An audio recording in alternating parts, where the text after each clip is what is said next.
Jesus vision deliverance മിനിസ്ട്രിയുടെ എല്ലാ ആത്മീയ programme കാണുന്നതിനും നിങ്ങളുടെ പ്രാർത്ഥനാ വിഷയങ്ങൾ ഞങ്ങളെ അറിയിക്കുന്നതിനും ജീസസ് വിഷൻ ഡെലിവറൻസ് മിനിസ്ട്രിയുടെ ഫേസ്ബുക്ക് ലൈക്ക് ചെയ്യുക. ജീസസ് വിഷൻ ഡെലിവറൻസ് മിനിസ്ട്രിയുടെ വചന പ്രഘോഷണം കൂടുതൽ ലഭിക്കാനായി ഈ യൂട്യൂബ് ചാനൽ സബ്സ്ക്രൈബ് ചെയ്യുക. നീ ഒരു ക്രിസ്ത്യാനിയാണോ? നീ ഒരു ദൈവവിശ്വാസിയാണോ? യെസ് എന്നാണ് നിൻ്റെ ഉത്തരമെങ്കിൽ ഈ ദൈവവിശ്വാസം നിനക്ക് എങ്ങനെ വന്നു? ആര് കൊണ്ടു തന്നതാണ് ഈ ദൈവവിശ്വാസം? നീയായിട്ട് കണ്ടെത്തിയതാണോ അതോ മറ്റൊരാൾ നിന്നെ അടിച്ചേൽപ്പിച്ചതാണോ? എങ്ങനെയാണ് നിൻ്റെ ജീവിതത്തിൽ ഈ വിശ്വാസം വന്നത്? ഇതിനെക്കുറിച്ച് ചിന്തിപ്പിക്കുന്നതാണ് ഈ 1.5 മണിക്കൂർ നേരത്തെ ക്ലാസ്. ഞാൻ ഈ ക്ലാസ് എടുക്കുമ്പോൾ നിരീശ്വരവാദികളുടെ അഭിപ്രായം, നിരീശ്വരവാദികൾ പഠിപ്പിച്ചിട്ടുള്ള ടീച്ചിങ്, മറ്റുള്ളവരുടെ അഭിപ്രായങ്ങൾ, അതുപോലെ തന്നെ ലോകത്ത് നടമാടുന്ന കാര്യങ്ങൾ, ക്രിസ്തീയ സഭകളിൽ നടമാടുന്ന തെറ്റോ ശരിയോ നടമാടുന്ന കാര്യങ്ങൾ, എല്ലാ വിഷയങ്ങളും ഇതിൽ ഓപ്പണായിട്ട് പ്രതിപാദിക്കും. ഒരിക്കൽ ഒരു അപ്പൂപ്പൻ്റെ കയ്യിൽ ഒരു തോർത്തുണ്ടായിരുന്നു. ആരോ അദ്ദേഹത്തിന് കൊടുത്തതാണ്. ആ തോർത്തിന് എന്തോ ശക്തിയുണ്ട്. ആ തോർത്ത് അദ്ദേഹം തലയിൽ കെട്ടിക്കൊണ്ട് പോകുന്നിടത്തെല്ലാം വിജയമുണ്ടാകും എന്ന് അദ്ദേഹത്തിന് കൊടുത്ത ആൾ പറഞ്ഞു. അയാൾ ആ തോർത്തുമായിട്ട് തലയിൽ കെട്ടിക്കൊണ്ടുപോയി തൻ്റെ വാർഡിൽ താമസിക്കുന്നവരോടൊപ്പം തന്നെ തനിക്ക് എന്തെങ്കിലുമൊക്കെ ഉണ്ടാവാൻ തുടങ്ങി. അദ്ദേഹത്തിൻ്റെ കാലശേഷം അദ്ദേഹത്തിൻ്റെ മകന് കൊടുത്തു. മകൻ അത് ചുമന്നു. അവനും അതുപോലെ കാര്യങ്ങൾ കാണാൻ വേണ്ടി ഈ തോർത്തും കെട്ടി നടന്നു. അദ്ദേഹം മരിച്ചു. പിന്നീടത് നമുക്ക് മുമ്പുള്ള തലമുറയിലുള്ള ആൾക്ക് കൊടുത്തു. അയാളും ആ തോർത്തുമായി നടന്നു. ഇപ്പോൾ ഈ തലമുറയിൽ കിട്ടി. ഈ തലമുറയിലെ മക്കൾ ആ തോർത്തും തലയിൽ കെട്ടിക്കൊണ്ട് നടക്കുവാൻ തുടങ്ങി. സാധാരണ ആൾക്കാർ ഉയരുന്നത് പോലെ തന്നെ അവരും ഉയരുവാനും സാധാരണ ആൾക്കാർക്കുണ്ടാകുന്ന കഷ്ടതകൾ അവർക്കും ഉണ്ടാവാൻ തുടങ്ങി. മുത്തച്ഛൻ കൊടുത്ത തോർത്ത് അത് എവിടെ നിന്നാണ് വന്നത്? അതിൻ്റെ ഉദ്ദേശം എന്താണ്? ഇതെന്തിനാണ് ഞങ്ങൾ തലയിൽ കെട്ടിക്കൊണ്ട് നടക്കുന്നത്? ഒന്നും അറിയത്തില്ല. പിതാക്കന്മാർ ഉപയോഗിച്ചു, ഞാനും ഉപയോഗിക്കുന്നു. എൻ്റെ ജീവിതത്തിൽ വന്ന യേശുക്രിസ്തുവിലുള്ള വിശ്വാസം എൻ്റെ പൂർവ്വ പിതാക്കന്മാർ കൈമാറി എൻ്റെ ജീവിതത്തിലേക്കും എൻ്റെ തലയിലേക്കും കൊണ്ടെത്തിച്ചതാണ്. എങ്ങനെയാണ് ഞാൻ യേശുവിൽ വന്നത്? മറ്റുള്ളവർ എന്നെ അടിച്ചേൽപ്പിച്ച കുഞ്ഞിലെ മുതലേ എൻ്റെ മനസ്സിലേക്കും എൻ്റെ ഹൃദയത്തിലേക്കും കാറ്റീസം ക്ലാസ്സിലൂടെയും ചെറുപ്പം മുതലേ മാതാപിതാക്കളുടെ ഉപദേശങ്ങളിലൂടെയും എൻ്റെ ജീവിതത്തിലേക്ക് കടന്നു വന്നതാണോ ഈ വിശ്വാസം? 1945 ഏപ്രിൽ മാസം 20-ാം തീയതി നമ്മുടെ ഇന്ത്യക്ക് സ്വാതന്ത്ര്യം കിട്ടുന്നതിന് 2 വർഷത്തിന് മുമ്പ് അമേരിക്കയിൽ ഒരു സംഭവം നടന്നത് നിങ്ങളെ ഓർമ്മപ്പെടുത്തട്ടെ. അമേരിക്കയിൽ ഒരാളുടെ വീട്ടിൽ കുറച്ച് വിരുന്നുകാർ വന്നു. അയാൾക്ക് കോഴി ഫാമൊക്കെ ഉള്ളതാണ്. വിരുന്നുകാർ വന്നപ്പോൾ അവർക്ക് നല്ല കോഴിക്കറി കൊടുക്കാമെന്ന് ഇദ്ദേഹം വിചാരിച്ചു. ഇദ്ദേഹം പെട്ടെന്ന് തന്നെ കോഴിക്കൂട്ടിൽ ചെന്ന് ഒരു കോഴിയെ പിടിച്ചു, കഴുത്ത് കട്ട് ചെയ്തു. കഴുത്ത് നിലത്ത് വീണു, തല നിലത്ത് വീണു. കോഴി കഴുത്തുമായി നിന്ന് പടയാൻ തുടങ്ങി. 10 മിനിറ്റ് നോക്കി നിന്നിട്ടും കോഴി ചാവുന്നില്ല. കോഴി നിൽക്കുകയാണ്.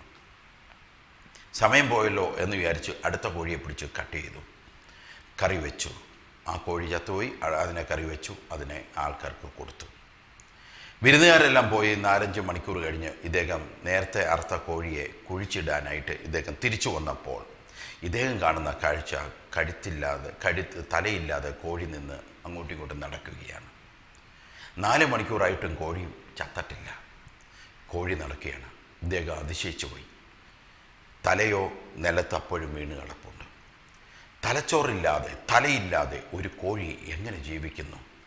അത്ഭുതം. ഇതിൻ്റെ പിന്നിൽ എന്തെങ്കിലും ദൈവിക പ്രവൃത്തിയോ? ഒരു പിടിയുമില്ല. അദ്ദേഹം 2-ാമത്തെ ദിവസവും നോക്കി, കോഴിക്ക് കുഴപ്പമില്ല. 3-ാമത്തെ ദിവസം ആയപ്പോഴത്തേക്ക് കോഴിക്ക് അദ്ദേഹം ഒരു സിറിഞ്ച് വഴിയായിട്ട്, ഒരു നീഡിൽ വഴിയായിട്ട് കോഴിയുടെ കഴുത്തിലൂടെയുള്ള സുഷിരത്തിലൂടെ അദ്ദേഹം ആഹാരം പാനീയമായി ഒഴിച്ചു കൊടുക്കുകയും ഒക്കെ ചെയ്തതുവഴി കോഴി 2 വർഷം ജീവിച്ചു. തലയില്ലാത്ത കോഴി 2 വർഷം ജീവിച്ചു. അദ്ദേഹം പൊതുജനത്തെ എല്ലാം കൊണ്ട് കാണിക്കാൻ തുടങ്ങി. എൻ്റെ കോഴി കണ്ടോ, തലയില്ല, പക്ഷെ അദ്ദേഹം ജീവിക്കുന്നു എന്ന് പറഞ്ഞുകൊണ്ട് പൊതുജനത്തെ കാണിക്കുവാനും അമേരിക്കയിൽ അന്നത്തെ കാലത്ത് ഇതൊരു അത്ഭുത വസ്തുവായി തീർന്നു. ശാസ്ത്രലോകം ഇതിനെക്കുറിച്ച് പറയുന്നത് എന്താണെന്ന് വെച്ചാൽ, ഒരു കോഴിയുടെ പക്ഷികളുടെ കഴുത്തിലൂടെ പോകുന്ന ജുഗുലർ വെയിൻ, അതിനെ മനുഷ്യൻ കട്ട് ചെയ്ത് തല 2ആക്കി മാറ്റി ആ ജുഗുലർ വെയിനിലൂടെ ബ്ലീഡിംഗ് ആയി ബ്ലഡ് ഒഴുകി തീർന്ന് ശ്വാസം ഇല്ലാതായി കോഴി ചാവാൻ ഇടയാകും. കാരണം തലച്ചോറ് മൊത്തം കട്ടായി തീർന്നു. കോഴിയുടെ സ്റ്റെമിനോ യാതൊരു കുഴപ്പവും പറ്റിയിട്ടില്ല. കോഴിയുടെ ഒരു ചെവി നിലനിന്നിരുന്നു. ഒരു ചെവിയുടെ ഭാഗം നിലനിന്ന്, സ്റ്റം നിലനിന്ന്, അങ്ങനെ ചരിഞ്ഞാണ് കട്ട് ചെയ്തത്. അതുകൊണ്ടാണ് കോഴി ജീവിക്കാൻ ഇടയായത്. അപ്പോൾ ശ്വാസകോശത്തിന് ശ്വാസം എടുക്കാനോ കൊടുക്കുന്നതിനോ ഒന്നും യാതൊരു കുഴപ്പവും കോഴിക്കുണ്ടായില്ല. ഹാർട്ടിന് കുഴപ്പമുണ്ടായില്ല, സ്റ്റമ്മിന് കുഴപ്പമുണ്ടായില്ല, ഒരു ചെവി ഉണ്ടായിരുന്നു. ഇത്രയും കാരണത്താൽ കോഴിക്ക് ജീവിക്കാൻ അത് മതി. കോഴിയുടെ സ്റ്റെം മതി കോഴിക്ക് മുന്നോട്ട് പോകാൻ. കോഴിക്കൊന്നും കൂവാനോ മറ്റു കാര്യങ്ങളൊന്നും പറ്റത്തില്ല, കാരണം തലച്ചോറില്ലാത്തതുകൊണ്ട് അതൊന്നും പറ്റത്തില്ലെങ്കിലും കോഴിക്ക് ജീവിക്കാനായിട്ട് ഈ സ്റ്റം മതി. സ്റ്റം ഉണ്ടെങ്കിൽ പക്ഷികൾക്ക് ജീവിക്കാൻ പറ്റുമെന്ന് ഈ സംഭവത്തിലൂടെ നമുക്ക് തെളിയിച്ചു തരികയാണ്. കാരണം യുക്തിക്ക് നിരക്കാത്തതും ഈ ചിന്തകൾക്ക് നിരക്കാത്തതുമായ അനേകം വിശ്വാസങ്ങളിൽ ബുദ്ധിജീവികൾ പോലും ചെന്ന് ഉണ്ട് എന്നുള്ള കാര്യത്തിൽ യാതൊരു സംശയമില്ല. നമ്മുടെ ബുദ്ധിക്ക് ഒരിക്കലും നിരക്കാത്ത, യുക്തിക്ക് യോജിക്കാത്ത കാര്യങ്ങളെല്ലാം വിശ്വാസമായിട്ട് കൊണ്ടു നടക്കുന്ന അനേകം സംഭവങ്ങളുണ്ട്. ഇത്രയും പഠനമുണ്ടായിട്ട് പോലും മനുഷ്യൻ അതിൻ്റെ പുറകെ പോകുന്നതായിട്ട് നമുക്ക് കാണാൻ സാധിക്കും. യാതൊരു സംശയമില്ല. എന്നാൽ ഞാൻ മറ്റൊരു സംഭവത്തിലേക്ക് നിങ്ങളെ വഴി നടത്തുകയാണ്. ആഫ്രിക്കയിൽ ഒരു വിശ്വാസികൾ അറുത്ത കോഴി, അതും ഇതേപോലെ സംഭവിച്ചതാണ്, അപ്രത്യക്ഷമായി സംഭവിച്ചതാണ്. ആ കോഴിയുടെ കറി വെക്കുവാനായിട്ട് കോഴിയെ കട്ട് ചെയ്തതാണ്. എന്തുകൊണ്ടോ കോഴി ചത്തില്ല, കോഴി ജീവിക്കാൻ തുടങ്ങി. കോഴിക്ക് ഒരു കുഴപ്പവുമില്ല. തലയില്ലാത്ത കോഴി ജീവിക്കാൻ തുടങ്ങി. അവർ ഹല്ലേലൂയ വിളിക്കാൻ തുടങ്ങി. അവർ ദൈവത്തെ സ്തുതിക്കാൻ തുടങ്ങി.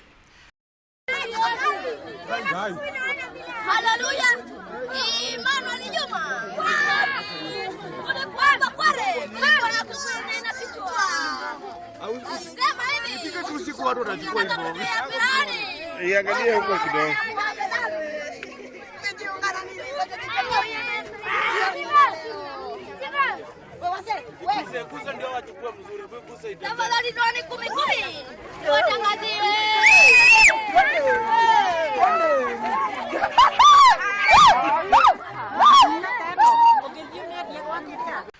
അപ്പോൾ ഒരു സൈഡിൽ പ്രായർ ഹാളിൽ അറുത്ത കോഴി ജീവിക്കുന്ന ദൈവത്തിൻ്റെ പ്രവൃത്തി മൂലമാണെന്നും, എന്നാൽ മറു സൈഡിൽ അറുത്ത കോഴി ജീവിക്കുന്നത് അത് സയൻസ് പരമായി, ബയോളജി പരമായി അതിൻ്റെ അത് കാര്യങ്ങളുണ്ടെന്നും 2 കൂട്ടർ വിശ്വസിക്കുന്നു.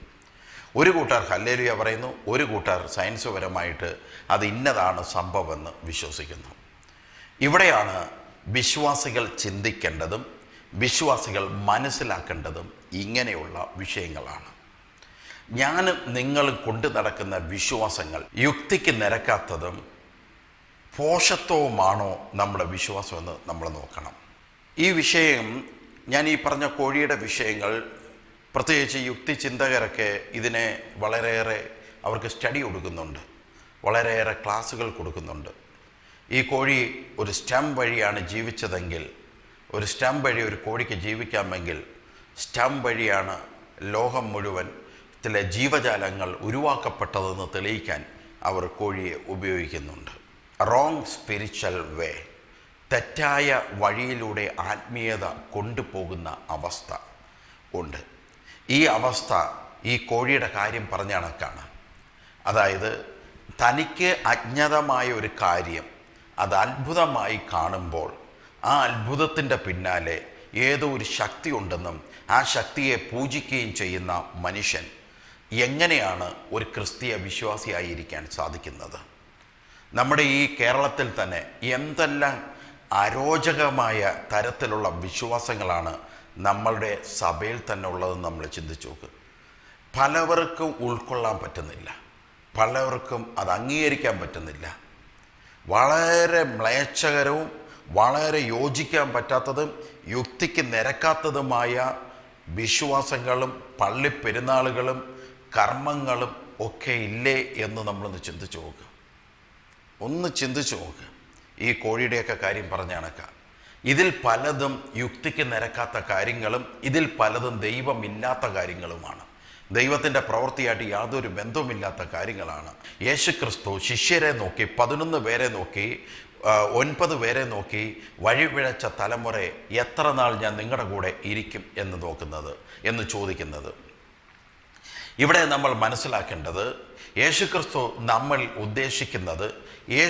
ഉദ്ദേശിക്കുന്ന വഴിയിലൂടെ നമ്മൾ പോകണമെന്നാണ് അവിടെ ഉദ്ദേശിക്കുന്നത്. ഒരിക്കൽ തിരുവനന്തപുരത്ത് ഞാൻ പരുത്തിപ്പാറയിൽ ധ്യാനം നടത്തിക്കൊണ്ടിരിക്കുന്ന സമയത്ത് ഒരു ലേഡി കാണാൻ വന്നു. വളരെ ഹൈഫൈ ആയ ഒരു ലേഡി. അവർ പറഞ്ഞു, ഞാൻ ഒരിക്കൽ മറ്റു മതവിവാഹത്തിലായിരുന്നു. ഞാൻ അങ്ങനെ ആദ്യമായി ഒരിടത്ത് സുവിശേഷ പ്രഘോഷണം കേൾക്കാൻ ചെന്നു. അവരെ പരിചയപ്പെട്ടു. അവർ പറഞ്ഞു ഉടനെ സ്നാനം വെക്കണമെന്ന് പറഞ്ഞു. ഞാൻ സ്നാനം എന്തെന്നറിയാതെ, എന്താണ് സ്നാനമെന്ന് പോലും അറിയാൻ വയ്യാത്ത സമയത്ത് അവരെന്നെ പിടിച്ച് സ്നാനപ്പെടുത്തി. എനിക്ക് കടബാധ്യതയായിരുന്നു, എൻ്റെ കുഞ്ഞുങ്ങൾ വഴിതെറ്റിയിരുന്നു. പക്ഷേ അതിൽ നിന്ന് യാതൊരു മാറ്റവും വന്നില്ല. അപ്പോഴത്തേക്ക് ഞാൻ എന്തു ചെയ്തു, ആ സഭയിൽ നിന്ന് മാറി വേറൊരു സഭ, അറിയപ്പെടുന്നൊരു സഭയാണ്, അവിടെ ചെന്ന് കയറി. അവർ പറഞ്ഞു ഇവിടെയും സ്നാനം വെക്കണമെന്ന് പറഞ്ഞു. കാരണം അപ്പോൾ നേരത്തെ സ്നാനമേറ്റയാണല്ലോ. നേരത്തെ നീ സ്നാനമേറ്റത് നീ എന്തിനു വേണ്ടിയിട്ടാണ്? കടബാധ്യത മാറാൻ വേണ്ടിയിട്ടല്ലേ? അങ്ങനെ ഒരു സ്നാനം ബൈബിളിലില്ല. അതുകൊണ്ട് നീ ഇവിടെ സ്നാനം വെക്കണം. ഉടനെ അവിടെ സ്നാനമേറ്റു. അവിടെ 2-3 വർഷം നിന്നു. ഒരു മാറ്റം ഉണ്ടായില്ല. ഉടൻ തന്നെ വേറൊരു സഭയിലേക്ക് പോയി. അങ്ങനെ ആ സ്ഥലത്ത് ചെന്നപ്പോൾ പറഞ്ഞു, ഈ 2 സ്നാനപ്പെടുത്തിയ ആൾക്കാർ ആരാന്ന് ചോദിച്ചു. അത് ഇന്ന പാസ്റ്റേഴ്സാണ്. ഉടനെ പറഞ്ഞു, അവന്മാർ 2 കള്ളന്മാരാ, ഞാനാണ് ശരി, നീ എൻ്റെ മുമ്പിൽ സ്നാനം വെക്കാൻ പറഞ്ഞു. അങ്ങനെ 3ാമത് സ്വയം നീതിമാനായി പ്രഖ്യാപിച്ചവൻ അവരെ സ്നാനപ്പെടുത്തി. അങ്ങനെ സ്വയം നീതിമാനായി പ്രഖ്യാപിച്ചവൻ സ്നാനപ്പെടുത്തി കഴിഞ്ഞു. അവൻ്റെ സഭയിൽ 1 വർഷമേ നിൽക്കാൻ പറ്റുള്ളൂ. കാരണം അവൻ്റെ പ്രവർത്തികൾ കണ്ട് മനസ്സിലായി ഇവരവിടുന്ന് ചാടി വീടിൻ്റെ തൊട്ടടുത്ത ഒരു ഇൻഡിപെൻഡൻറ്റ് ചർച്ചുണ്ട്, അതിൽ ചെന്ന് പ്രവേശിച്ചു. അവിടെ ചെന്ന് കഴിഞ്ഞപ്പോൾ അവിടെ അദ്ദേഹം കുറച്ച് നല്ല ദൈവദാസനാണെന്ന് കണ്ടു കഴിഞ്ഞപ്പോൾ ഇവരങ്ങോട്ട് ചെന്ന് ചോദിച്ചു, ഞങ്ങളെ ഒന്ന് സ്നാനപ്പെടുത്താവോ? അദ്ദേഹം അവിടെ സ്നാനപ്പെടുത്തി. അങ്ങനെ വീണ്ടും അടുത്ത സ്നാനമായി. അങ്ങനെ കഴിഞ്ഞ് ഇതുവരെയായിട്ടും വലിയ വ്യത്യാസമൊന്നും ഇല്ലാതെ ഇരുന്നപ്പോഴാണ് യൂട്യൂബിൽ എൻ്റെ ക്ലാസ് കേട്ടത്. അങ്ങനെ അവർ എന്നെ കാണാൻ പരുത്തിപ്പാറയിൽ വന്നു. ഞാൻ അവരുടെ പ്രശ്നങ്ങൾ കർത്താവിനോട് ചോദിച്ചു, കർത്താവ് പറയുന്നതനുസരിച്ച് പറഞ്ഞു കൊടുത്തുകൊണ്ടിരുന്നപ്പോൾ അവരിടയ്ക്ക് കയറി എൻ്റെ അടുത്ത് ചോദിച്ചു, ഇവിടെ സ്നാനമുണ്ടോ ബ്രദർ, ഞങ്ങളെ ഒന്ന് സ്നാനപ്പെടുത്താമോ? ഞാനങ്ങ് ഞെട്ടിപ്പോയി.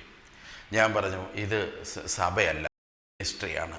ഇത് ഞങ്ങളെല്ലാവരും ഓരോരോ സഭയിൽ അംഗങ്ങളാണ്. ഞങ്ങളുടെ സഭയിലാണ് പോയിക്കൊണ്ടിരിക്കുന്നത്. ഇത് ഒരിക്കലും സഭയാക്കത്തില്ല, ഞങ്ങൾക്ക് സ്നാനവും ഇല്ല. അതുകൊണ്ട് അവരവരുടെ സഭകളിൽ പോയി സ്നാനം വയ്ക്കുകയോ ഒക്കെ ചെയ്തോ, ഞങ്ങൾക്ക് യേശുക്രിസ്തുവിനെ കുറിച്ച് പറഞ്ഞു തരിക എന്ന് മാത്രം പറഞ്ഞു. ഞങ്ങൾ പറഞ്ഞു തരുമ്പം വേറൊരാൾ സ്നാനപ്പെടുത്താറുണ്ടല്ലോ, എല്ലാം ഞങ്ങൾ തന്നെ ചെയ്യണമെന്നില്ലല്ലോ. Praise the Lord, hallelujah. എല്ലാം ഒരു ശരീരമാണല്ലോ. ഞാൻ അവരുടെ മുഖത്തേക്ക് കുറച്ച് നേരം നോക്കിയിട്ട് ഞാൻ പറഞ്ഞു, നിങ്ങൾ യഥാർത്ഥത്തിൽ യേശുക്രിസ്തുവിനെ തിരിച്ചറിഞ്ഞിട്ട് പോലുമില്ല. നിങ്ങൾ യഥാർത്ഥത്തിൽ മാനസാന്തരപ്പെട്ടിട്ട് പോലുമില്ല. നിങ്ങളുടെ കാര്യങ്ങൾ സാധിക്കാൻ വേണ്ടി ഏത് വിശുദ്ധ കർമ്മവും നിങ്ങൾ കാര്യസാധ്യതയ്ക്കായി യൂസ് ചെയ്യാനാണ് നിങ്ങൾ നോക്കുന്നത്. നിങ്ങളുടെ ആത്മാവ് ദൈവരാജ്യത്തിലേക്ക് പോകാൻ നിങ്ങൾ ഒരിക്കലും ആഗ്രഹിക്കുന്നില്ല. ഇതാണ് റോങ് വേ എന്ന് പറയുന്നത്. ഉദ്ദേശശുദ്ധി ക്രിസ്തുവിൻ്റെ പ്രിൻസിപ്പിളിനോട് യോജിക്കുന്നതാണോ? ഇതാണ് ദൈവം നോക്കുന്നത്. ഉദ്ദേശശുദ്ധി ക്രിസ്തുവിൻ്റെ പ്രിൻസിപ്പിളിനോട് യോജിക്കാത്തതാണെങ്കിൽ ഒരിക്കലും അത് ദൈവം അംഗീകരിക്കത്തില്ല. അത് ദൈവം പറഞ്ഞ കർമ്മമാണെങ്കിൽ പോലും അംഗീകരിക്കത്തില്ല. നിൻ്റെ ഉദ്ദേശശുദ്ധി നോക്കും. ഒരു പള്ളിയിൽ കുർബാന നടത്തുക, മറ്റ് മതക്കാർ കയറി ആ കുർബാന അലങ്കോലമാക്കും. അവർ ശല്യം ചെയ്യും, മറ്റ് പള്ളികളെയൊക്കെ ശല്യം ചെയ്യുന്നു.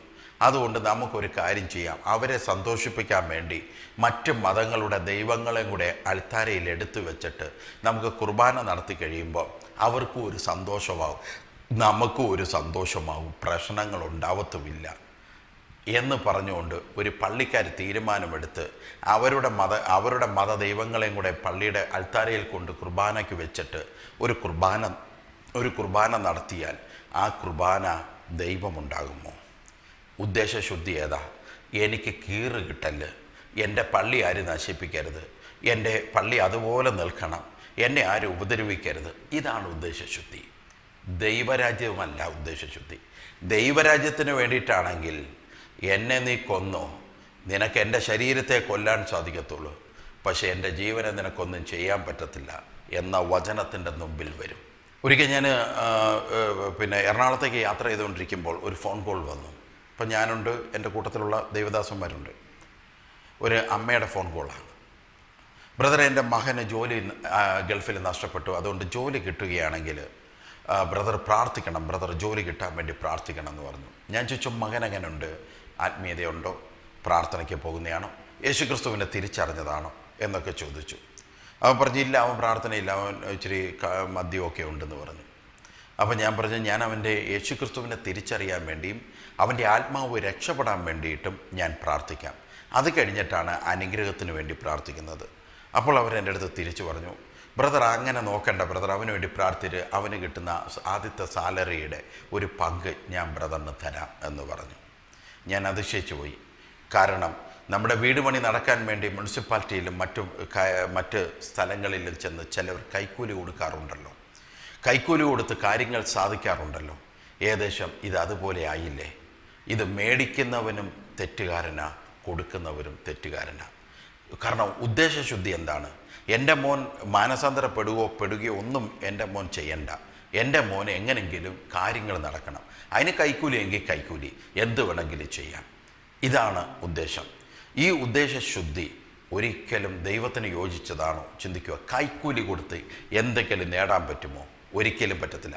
ഈ ക്ലാസ് കേട്ടുകൊണ്ടിരിക്കുമ്പോൾ ശരിയാണ്, ബ്രദർ പറയുന്നത് ശരിയാണ്, ഇതൊരു കൈക്കൂലിയാണ് എന്ന് നിങ്ങൾക്ക് തോന്നുന്നെങ്കിൽ നിങ്ങൾ യൂദാ തദയോസിൻ്റെ അടുത്ത്, അന്തോന്യൂസ്, അങ്ങനെ പല പുണ്യാളന്മാരുണ്ടല്ലോ, ഈ പുണ്യാളന്മാരുടെ അടുത്തെല്ലാം ഗീർവർഗീസ്, സെബസ്ത്യാനോസ്, ഇങ്ങനെയൊക്കെയുള്ള പുണ്യാളന്മാർ, ഞാൻ ഈ പുണ്യാളന്മാരെ ഒന്നും പറയുന്നില്ല, പക്ഷെ നിങ്ങൾ ചിന്തിച്ചു നോക്ക്, നിങ്ങളിൽ പലരും കൈക്കൂലി കൊടുക്കാമെന്ന് നേർച്ച നേർന്നിട്ടല്ലേ കാര്യസാധ്യതയ്ക്കായി പ്രാർത്ഥിക്കുന്നത്.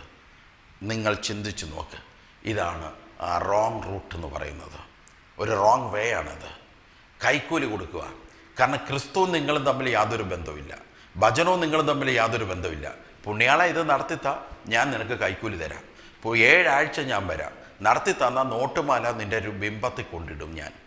ഒരു സൈസ് കൈക്കൂലി സംഭവം. അതുകൊണ്ട് നിരീശ്വരവാദികൾ ചോദിക്കുന്ന ഒരു ചോദ്യം വളരെ പ്രശസ്തമാണ്. നിരീശ്വരവാദികൾ ചോദിക്കുന്നു, നിങ്ങൾ ബയോളജിക്കൽ ഫെയ്ത്താണോ ഒരു വിശ്വാസം നിങ്ങളുടെ ജീവിതത്തിലേക്ക് വന്നത്? ബയോളജിക്കലായിട്ട് എന്തെങ്കിലും ശരീരത്തിൽ വിശ്വാസത്തിന് യോജിച്ച ഗോഡ് സ്പോട്ട് നമ്മുടെ ശരീരത്തിലുണ്ടോ? ഗോഡ് സ്പോട്ട് ഇല്ലാതെ നമ്മളെങ്ങനെ വിശ്വാസികളായി മാറി? അതാണ് ബയോളജിക്കൽ ഫെയ്ത്ത് എന്ന് പറയുന്നത്. ഗോഡ് സ്പോട്ട് ഇല്ലയെന്നുണ്ടെങ്കിൽ നമ്മൾ സോഷ്യോളജിക്കൽ ഫെയ്ത്തിൻ്റെ അടിമകളാണ്.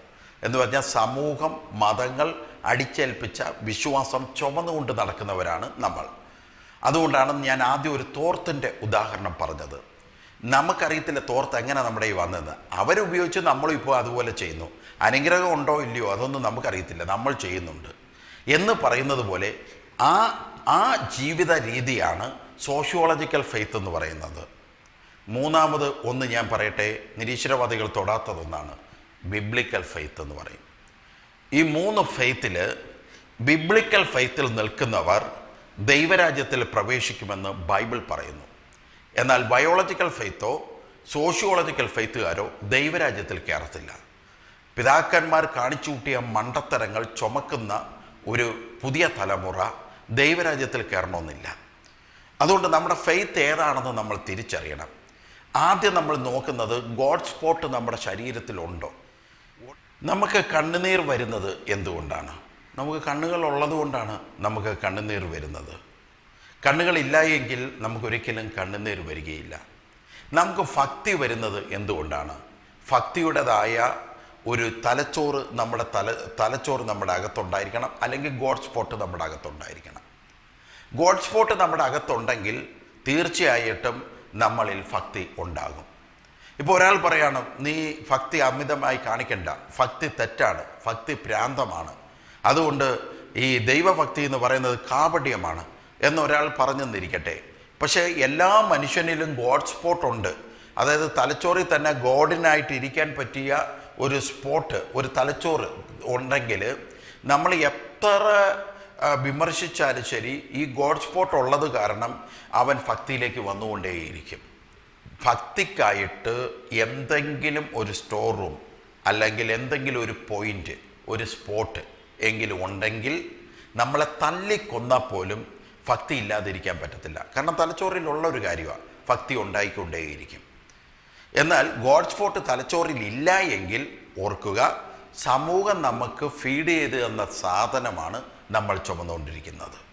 അങ്ങനെയെങ്കിൽ ഈ ദൈവിക വിശ്വാസം വളരെ ശ്രദ്ധിച്ച് ഗ്രഹിക്കേണ്ട ഒരു കാര്യമായിട്ട് വരും. അപ്പോൾ ഗോഡ് സ്പോട്ട് ഉണ്ടോ ഇല്ലയോ എന്ന വിഷയത്തെക്കുറിച്ചാണ് ഞാൻ പോകാനായിട്ട് പോകുന്നത്. ആദ്യമേ ഡോക്ടർ ഗ്രാഫ്മാൻ്റെ ഒരു സ്റ്റഡിയുടെ പുറകെ പോവുകയാണ്. അദ്ദേഹം എന്ത് ചെയ്തെന്ന് പറഞ്ഞാൽ, അദ്ദേഹം ക്രിസ്ത്യാനികളെയും ജൂതന്മാരെയും മുസ്ലിങ്ങളെയും അവരെ സമീപിച്ചിട്ട് അവരിൽ നിന്ന് നല്ല ഭക്തരായ, അതായത് ബിലീവേഴ്സിന്, ഡീപ്പായിട്ടുള്ള വിശ്വാസികളെ ഒരാളെ തിരഞ്ഞെടുത്തിട്ട് അയാളുടെ റിസർച്ച് സെൻറ്ററിലേക്ക് കൊണ്ടുപോയി. അങ്ങനെ ഓരോ മതക്കാരൻ്റെ തലച്ചോറിൻ്റെ മേളിൽ അദ്ദേഹം ഘടിപ്പിക്കാനുള്ളതെല്ലാം ഘടിപ്പിച്ചിട്ട് അദ്ദേഹം വിശ്വാസത്തെക്കുറിച്ച് പറയും, പ്രത്യാശയെക്കുറിച്ച്, ന്യായവിധിയെക്കുറിച്ച്, ഇങ്ങനെയുള്ള കാര്യങ്ങളെക്കുറിച്ച് പറയും. ഈ പറയുന്ന സമയത്ത് തലച്ചോറിലൂടെ പോകുന്ന തരംഗങ്ങൾ 3 ലോബിലേക്ക് മാത്രമേ പോയുള്ളൂ. ഗോഡ് സ്പോട്ട് എന്ന് പറയുന്ന ഒരു സ്പോട്ട് അദ്ദേഹത്തിന് കണ്ടെത്താൻ പറ്റിയില്ല. അതുകൊണ്ട് ജസ്റ്റ് തലച്ചോറിലെ ലോബുകൾ ഏതൊക്കെയാണ് എന്ന് നമുക്കൊന്ന് നോക്കാം. അതായത് ഒരു മനുഷ്യൻ്റെ തലച്ചോറാണ് നമ്മളിപ്പോൾ കാണുന്നത്. ഈ കാണുന്ന തലച്ചോറിൻ്റെ ഫ്രണ്ടിൽ കാണുന്നത് ഫ്രണ്ടൽ ലോബ് എന്ന് പറയും. ഫ്രണ്ടൽ ലോബിൻ്റെ അകത്ത് അടങ്ങിയിരിക്കുന്ന കാര്യങ്ങൾ നമുക്ക് സ്ക്രീനിൽ കാണാനായിട്ട് സാധിക്കും. അതുപോലെ 2 സൈഡിലായിട്ട് ഉള്ളത് റൈറ്റ് പാരറ്റൽ ലോബ്, ലെഫ്റ്റ് പാരറ്റൽ ലോബ് എന്ന് പറയും. ബാക്കിലായിട്ട് കാണുന്ന ലോബിനെ ഓക്സിപിറ്റൽ ലോബ് എന്ന് പറയും. അതിൻ്റെ താഴെയായിട്ടുള്ള താൽക്കാലിക ലോബ്, ടെമ്പററി ലോബ് എന്ന് പറയും. എന്നാൽ ഗ്രാഫ്മാൻ സ്റ്റഡി ചെയ്ത സമയത്ത് വിശ്വാസത്തെക്കുറിച്ച് പറയുമ്പോൾ ഈ ഫ്രണ്ട് ലോബിലും പാരറ്റൽ ലോബിലേക്ക് മാത്രമേ ഈ വൈദ്യുതി തരംഗം പോലുള്ള തരംഗങ്ങൾ ഓടിയുള്ളൂ. മനസ്സിലാക്കേണ്ടത്, ഗോഡ് സ്പോട്ട് ഉണ്ടായിരുന്നെങ്കിൽ യേശുക്രിസ്തുവിനെ കുറിച്ച് പറയുമ്പോൾ, പ്രത്യാശയെക്കുറിച്ച് പറയുമ്പോൾ, ന്യായവിധിയെക്കുറിച്ചൊക്കെ പറയുമ്പോൾ ഈ ഗോഡ് സ്പോട്ടിലേക്കാണ് തരംഗങ്ങൾ പോകേണ്ടത്. എന്നാൽ അങ്ങനെ ഒരു തരംഗങ്ങൾ പോയിട്ടുമില്ല, ഒന്നും സംഭവിച്ചിട്ടില്ല. ഇപ്പോൾ അമ്മയെക്കുറിച്ച് പറഞ്ഞാലും ഈ ലോബുകളിലേക്ക് തന്നെ പോകും. ഇനി ഒരു ഭയം, ആന കുത്താൻ വരുന്നെന്ന് പറഞ്ഞാലും ഈ ലോബുകൾ തന്നെയായിരിക്കും സ്വീകരിക്കുന്നത്. അങ്ങനെ സമൂഹത്തിൽ നടക്കുന്ന ക്യൂരിയോസിറ്റിയെക്കുറിച്ച് നമ്മൾ കേട്ടാലും ഈ ലോബുകൾ സ്വീകരിക്കും. നമ്മൾ ആരാധിക്കുന്ന സിനിമാ നടന്മാരെക്കുറിച്ച് പറഞ്ഞാലും ഈ കാണുന്ന 3 ലോബുകൾ തന്നെയാണ് സ്വീകരിക്കുകയും ഒക്കെ ചെയ്യുന്നത്. അതേ പ്രക്രിയ തന്നെ ബൈബിളിലുള്ള ഭക്തിയെക്കുറിച്ച് പറഞ്ഞപ്പോഴും സംഭവിച്ചോളൂ. അപ്പോൾ ഗോഡ് സ്പോട്ട് ഇല്ല എന്ന് ഗ്രാഫ്മാൻ സ്റ്റഡീസ് വളരെ വ്യക്തമായി പഠിപ്പിക്കുകയാണ്. ഗോഡ് സ്പോട്ട് ഇല്ല. അപ്പോൾ ഗോഡ് സ്പോട്ട് ഇല്ല എങ്കിൽ ഇത് മനുഷ്യന് സമൂഹം അടിച്ചേൽപ്പിച്ചതും മത നേതാക്കന്മാർ അടിച്ചേൽപ്പിച്ചതും മാതാപിതാക്കളും കാറ്റീസം ടീച്ചേഴ്സ് എല്ലാം അടിച്ചേൽപ്പിച്ച ഒരു ഭക്തിയാണ് ഈശ്വര വിശ്വാസം എന്നതിൽ യാതൊരു സംശയം ഇല്ല. ഇവിടെയാണ് നീ പെട്ടെന്ന് സ്നാനം വെക്ക് എന്ന് പറയുന്നത്. ഗോഡ് സ്പോട്ട് ഇല്ല. അവൻ്റെ ലക്ഷ്യം എന്ന് പറഞ്ഞാൽ അവൻ്റെ സഭയിൽ ഒരാളെ കിട്ടണം. അതുകൊണ്ട് ഗോഡ് സ്പോട്ട് ഉണ്ടായിരുന്നെങ്കിൽ അവൻ ദൈവരാജ്യത്തെക്കുറിച്ച് അവൻ ചിന്തിച്ചേനെ, അല്ലെങ്കിൽ ദൈവത്തിൻ്റെ പ്രിൻസിപ്പിൾ അവൻ ഓർത്ത് അവൻ അത് ചെയ്തേനെ. അതുകൊണ്ട് നീ പെട്ടെന്ന് സ്നാനം. അടുത്ത ആൾ ചെന്നപ്പോൾ പറഞ്ഞ അവൻ ശരിയല്ല, ഞാനാണ് ശരി എന്ന് പറയുന്നത് സാധാ ഒരു മനുഷ്യൻ ബിസിനസ് സ്ഥാപനങ്ങൾ ഇടുമ്പോൾ അവൻ്റെ തലച്ചോറ് എന്തെല്ലാം കാര്യങ്ങൾ പറഞ്ഞു കൊടുക്കുമോ, എന്തെല്ലാം കാര്യങ്ങൾ നിർദ്ദേശിക്കുമോ അത് മാത്രമേ ഇവിടെയും നിർദ്ദേശിക്കുന്നുള്ളൂ. ഒരു ബിസിനസ് സ്ഥാപനങ്ങളിലെ മുതലാളിമാർ ചെയ്യുന്ന പോലെ തന്നെയുള്ള തലച്ചോറിൻ്റെ പ്രക്രിയ തന്നെയാണ് ഇവിടെ നടന്നിരിക്കുന്നത്. അതുപോലെ തന്നെ നേർച്ച കാഴ്ചകളിലും ബിംബ ആരാധനകളിലും ബിംബത്തെ എഴുന്നള്ളിക്കുന്ന മേഖലകളിലും സംഭവിക്കുന്നതും വിവാഹത്തിന് തങ്ങളുടെ മക്കളെ അണിയിച്ചൊരുക്കി വേദിയിലേക്ക് സാമ്പത്തികമുള്ളവർ കൊണ്ടുവരുമ്പോൾ, രാജാക്കന്മാർ കൊണ്ടുവരുമ്പോൾ തിളങ്ങുന്ന വസ്ത്രങ്ങളും തിളങ്ങുന്ന മോടി പിടിപ്പിക്കുന്ന മേക്കപ്പും ഒക്കെയായി അവർ കടന്നിങ്ങനെ കൊണ്ടുവന്നിങ്ങനെ കാണിക്കുമ്പോൾ ഉണ്ടാകുന്ന അവരുടെ തലച്ചോറിൽ ഉണ്ടാകുന്ന സന്തോഷവും അവരുടെ തലച്ചോറിൽ ഉണ്ടാകുന്ന അഭിമാനവും മാത്രമേ ഈ രൂപങ്ങൾ പൊക്കുമ്പോഴും രൂപങ്ങളെ കൊണ്ട് റാസയായി നടക്കുമ്പോഴോ റാലിയായിട്ടൊക്കെ നടക്കുമ്പോൾ ഈ തലച്ചോറുകൾക്ക് ഉണ്ടാകുന്നുള്ളൂ. 1947 മനുഷ്യൻ എങ്ങനെ ഉണ്ടായി, മനുഷ്യൻ എങ്ങനെ രൂപപ്പെട്ടു, ഏത് തരത്തിലാണ് പരിണാമം ഉണ്ടായത് എന്ന ഒരു സിദ്ധാന്തം കണ്ടുപിടിക്കുകയുണ്ടായി. അതിനു മുമ്പ് ഡാർവിൻ സിദ്ധാന്തമായിരുന്നു. അതായത് ഗറിലയിൽ നിന്ന് മനുഷ്യൻ പരിണാമം ചെയ്തു വന്നതാണ് മനുഷ്യനെന്ന് ഡാർവിൻ തൻ്റെ സിദ്ധാന്തത്തിൽ കണ്ടുപിടിച്ചു. പിന്നീട് ഡാർവിൻ അത് നിഷേധിക്കുകയൊക്കെ ചെയ്തിട്ടുണ്ട്. പക്ഷേ ഡാർവിൻ്റെ സിദ്ധാന്തം അമ്പെ പരാജയപ്പെട്ടുപോയി. കാരണം ഗറിലയുടെ ക്രോമസോമുകൾ 24 മനുഷ്യൻ്റെ ക്രോമസോമുകൾ 23 ഉള്ളൂ.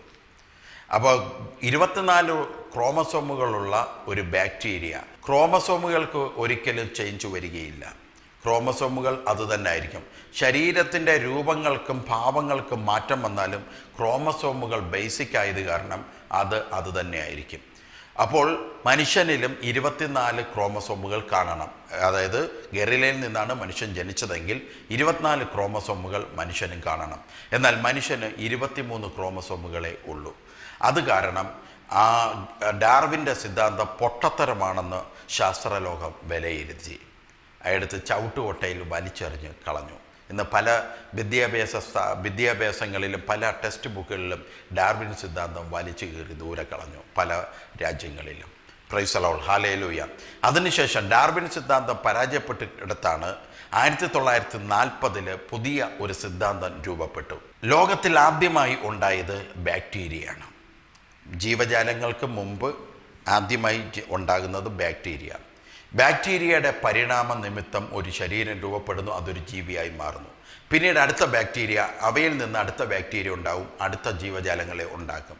പിന്നെ ഈ ജീവജാലങ്ങളിൽ നിന്ന് മറ്റൊരു ബാക്ടീരിയ ഉണ്ടാവും, പുതിയ ഒരു ശരീരം രൂപപ്പെടുത്തും. അത് കഴിഞ്ഞ് വേറൊരു ബാക്ടീരിയ ഉണ്ടാവും, പുതിയ ശരീരം രൂപപ്പെടുത്തും. ബാക്ടീരിയയിൽ നിന്ന് എന്തുണ്ടാവുകയാണ്? ഒരു ബാക്ടീരിയ രൂപപ്പെട്ടു വരുന്നത് സ്റ്റെം ആണ് രൂപപ്പെടുന്നത്. അതാണ് ആ കോഴിയുടെ ഉദാഹരണം ഞാൻ പറഞ്ഞത്. സ്റ്റെം രൂപപ്പെട്ടു വരുമ്പോൾ സ്റ്റെമ്മിൽ നിന്നുകൊണ്ട് കോട്ടക്സ് ഉണ്ടാവുകയാണ്. സെറിബൽ കോട്ടക്സ് ഉണ്ടായി കഴിഞ്ഞ് കഴിയുമ്പോൾ സെറിബൽ കോട്ടക്സിൽ നിന്നുകൊണ്ട് കംപ്ലീറ്റ് ശരീര അവയവങ്ങളും രൂപങ്ങളും പിന്നീട് തനിയെ രൂപപ്പെട്ടു വരിക. സെറിബൽ കോട്ടക്സും സ്റ്റംപുമാണ് രൂപപ്പെടുത്തുന്നത്. കാരണം സ്റ്റംപിൽ നിന്ന് സെറിബൽ കോട്ടക്സ് ഉണ്ടാകുന്നത്. സെറിബൽ കൂടെ നമ്മൾ ശ്രദ്ധിക്കുക, സ്റ്റെമ്മിൽ നിന്ന് കോട്ടക്സ് ഉണ്ടായി, കോട്ടക്സിൽ നിന്ന് തന്നെ ശരീരം മുഴുവനും രൂപപ്പെടുകയാണ്. ഇങ്ങനെയാണ് മനുഷ്യൻ ഉണ്ടായതെന്ന് 1940 ഗവേഷകർ കണ്ടെത്തി. പല ജീവജാലങ്ങളിലൂടെ കയറിയിറങ്ങിയ ബാക്ടീരിയ അവസാനം ഉരകത്തെ നിർമ്മിച്ചു. ഉരകം എന്ന് പറയുന്നത് നട്ടലുള്ള ഇഴജന്തുക്കൾ എന്നാണ് അർത്ഥം. അപ്പം നട്ടലുള്ള ഇഴജന്തുക്കളെ നിർമ്മിച്ചു. ഉരകത്തിൻ്റെ ബാക്ടീരിയ നിന്നുകൊണ്ട് മത്സ്യങ്ങളുണ്ടായി. മത്സ്യത്തിൻ്റെയും ഉരകത്തിൻ്റെയും ബാക്ടീരിയ മിക്സായി ചേർന്നുകൊണ്ട് മനുഷ്യൻ്റെ സ്റ്റെം ഉണ്ടായി. അപ്പോൾ അതുകൊണ്ട് മനുഷ്യൻ്റെ സ്റ്റെമ്പും ഉരകത്തിൻ്റെ സ്റ്റെമ്പും ഒരുപോലെ ഇരിക്കുകയാണെന്ന് ശാസ്ത്രലോകം വിലയിരുത്തുന്നു. ഒരേ കണക്കിരിക്കുകയാണ്. അപ്പോൾ നമ്മൾ ശ്രദ്ധിക്കേണ്ടത്, മനുഷ്യൻ്റെ സ്റ്റെം ഉണ്ടായി. മനുഷ്യൻ്റെ സ്റ്റെം ആദ്യം രൂപപ്പെടുന്നു. മനുഷ്യൻ്റെ സ്റ്റെം രൂപപ്പെട്ട് കഴിഞ്ഞാൽ ഉടനെ കോട്ടക്സിനെ രൂപപ്പെടുത്തും. സെറിബൽ കോട്ടക്സായി മാറി. സെറിബൽ കോട്ടക്സ് ഉടനെ എന്ത് മാറ്റുന്നു? ശരീരം മുഴുവനെ രൂപപ്പെടുത്തുന്നു. അങ്ങനെ വന്നപ്പോൾ മനുഷ്യൻ രൂപപ്പെട്ടു. പക്ഷേ ഇവിടെ ഒരു ചോദ്യമുണ്ട്. മനുഷ്യനിൽ ആരെയാണ് ആദ്യം രൂപപ്പെടുത്തിയത്? ആണിനെയാണോ പെണ്ണിനെയാണോ? അതൊന്നും ചോദിക്കരുത്. എങ്കിലും നമുക്ക് ഈ ഗവേഷണത്തെ നമുക്കങ്ങ് മിഴുങ്ങാം. നമുക്കിത് ശരിയെന്നങ്ങ് വിശ്വസിക്കാം എന്ന് മാത്രമേ പറ്റത്തുള്ളൂ. ചോദ്യങ്ങൾ ചോദിച്ചാൽ ഉത്തരമില്ല. പക്ഷേ ഇതാണ് കാര്യം. ബാക്ടീരിയ, ഈ മത്സ്യത്തിൻ്റെ ഉരകത്തിൻ്റെ ബാക്ടീരിയ എങ്ങനെ വന്ന് രൂപപ്പെടുമ്പോൾ ഇതിൻ്റെയൊക്കെ ക്രോമസോമുകളുടെ അളവുകൾ എങ്ങനെ വ്യത്യാസപ്പെട്ടു? മത്സ്യത്തിൻ്റെ ക്രോമസോമുകളും ഉരകത്തിൻ്റെ ക്രോമസോമുകളും മനുഷ്യൻ്റെ ക്രോമസോമുകളും തമ്മിൽ യോജിക്കുന്നുണ്ടോ?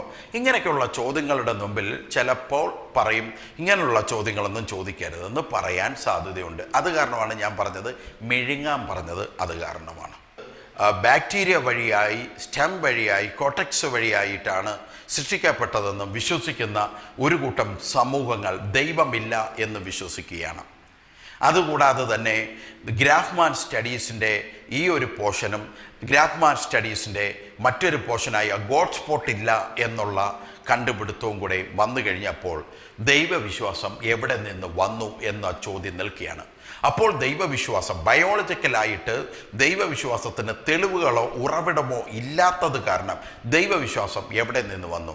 തോർത്ത് കൈമാറി വന്നതുപോലെ ദൈവവിശ്വാസം മതത്തിൽ നിന്ന് വന്നു, മതനേതാക്കന്മാരുടെ ബുദ്ധിയിൽ നിന്ന് വന്നു. ദൈവവിശ്വാസം മാതാപിതാക്കളിൽ നിന്ന് വന്നു, സമൂഹം അടിച്ചേൽപ്പിച്ച വിശ്വാസം. അതിനെയാണ് സോഷ്യോളജിക്കൽ ഫെയ്ത്ത് എന്ന് പറയുന്നത്. അതുപോലെ തന്നെ ഡോക്ടർ ബ്രിക് ജോൺസ്റ്റൺ പറയുന്ന ഒരു കാര്യമുണ്ട്. അദ്ദേഹം ടെസ്റ്റ് ചെയ്തിട്ട് അദ്ദേഹം പറഞ്ഞു, ആയിരക്കണക്കിന് മതവിശ്വാസികളെ വിളിച്ച് അദ്ദേഹത്തിൻ്റെ ലാബിൽ കൊണ്ടുപോയി ടെസ്റ്റ് ചെയ്തപ്പോൾ അദ്ദേഹം പറഞ്ഞു, റൈറ്റ് പാരറ്റൽ ലോബിന് കംപ്ലൈൻറ്റ് വരുമ്പോഴാണ് കൂടുതൽ ഭക്തരായി മനുഷ്യൻ മാറുന്നത്. വാർദ്ധക്യത്തിൽ ഭക്തരായി മാറുന്നത് റൈറ്റ് പാരറ്റൽ ലോബിന് കംപ്ലൈൻറ്റ് വരുമ്പോഴാണ്. അയാളുടെ ചെറുപ്പത്തിലല്ല അയാൾ പറഞ്ഞു, ഞാൻ പക്കാ നിരീശ്വരവാദിയാണെന്ന് പറഞ്ഞു, ദൈവമില്ലെന്ന് പറഞ്ഞു. വാർത്തയ്ക്ക് എത്തിയപ്പോഴത്തേക്ക് പതുക്കെ ദൈവവിശ്വാസവും ധ്യാനവും പ്രാർത്ഥനയും സ്തോത്രം വിളിയും ഉപവാസവും ആയിട്ട് ഒരു വാർദ്ധക്യമുള്ള ഒരു മനുഷ്യൻ മാറുന്നെങ്കിൽ അദ്ദേഹത്തിൻ്റെ റൈറ്റ് പാരറ്റൽ ലോബിന് കംപ്ലൈൻറ്റ് വന്നതിന് ശേഷമാണ്.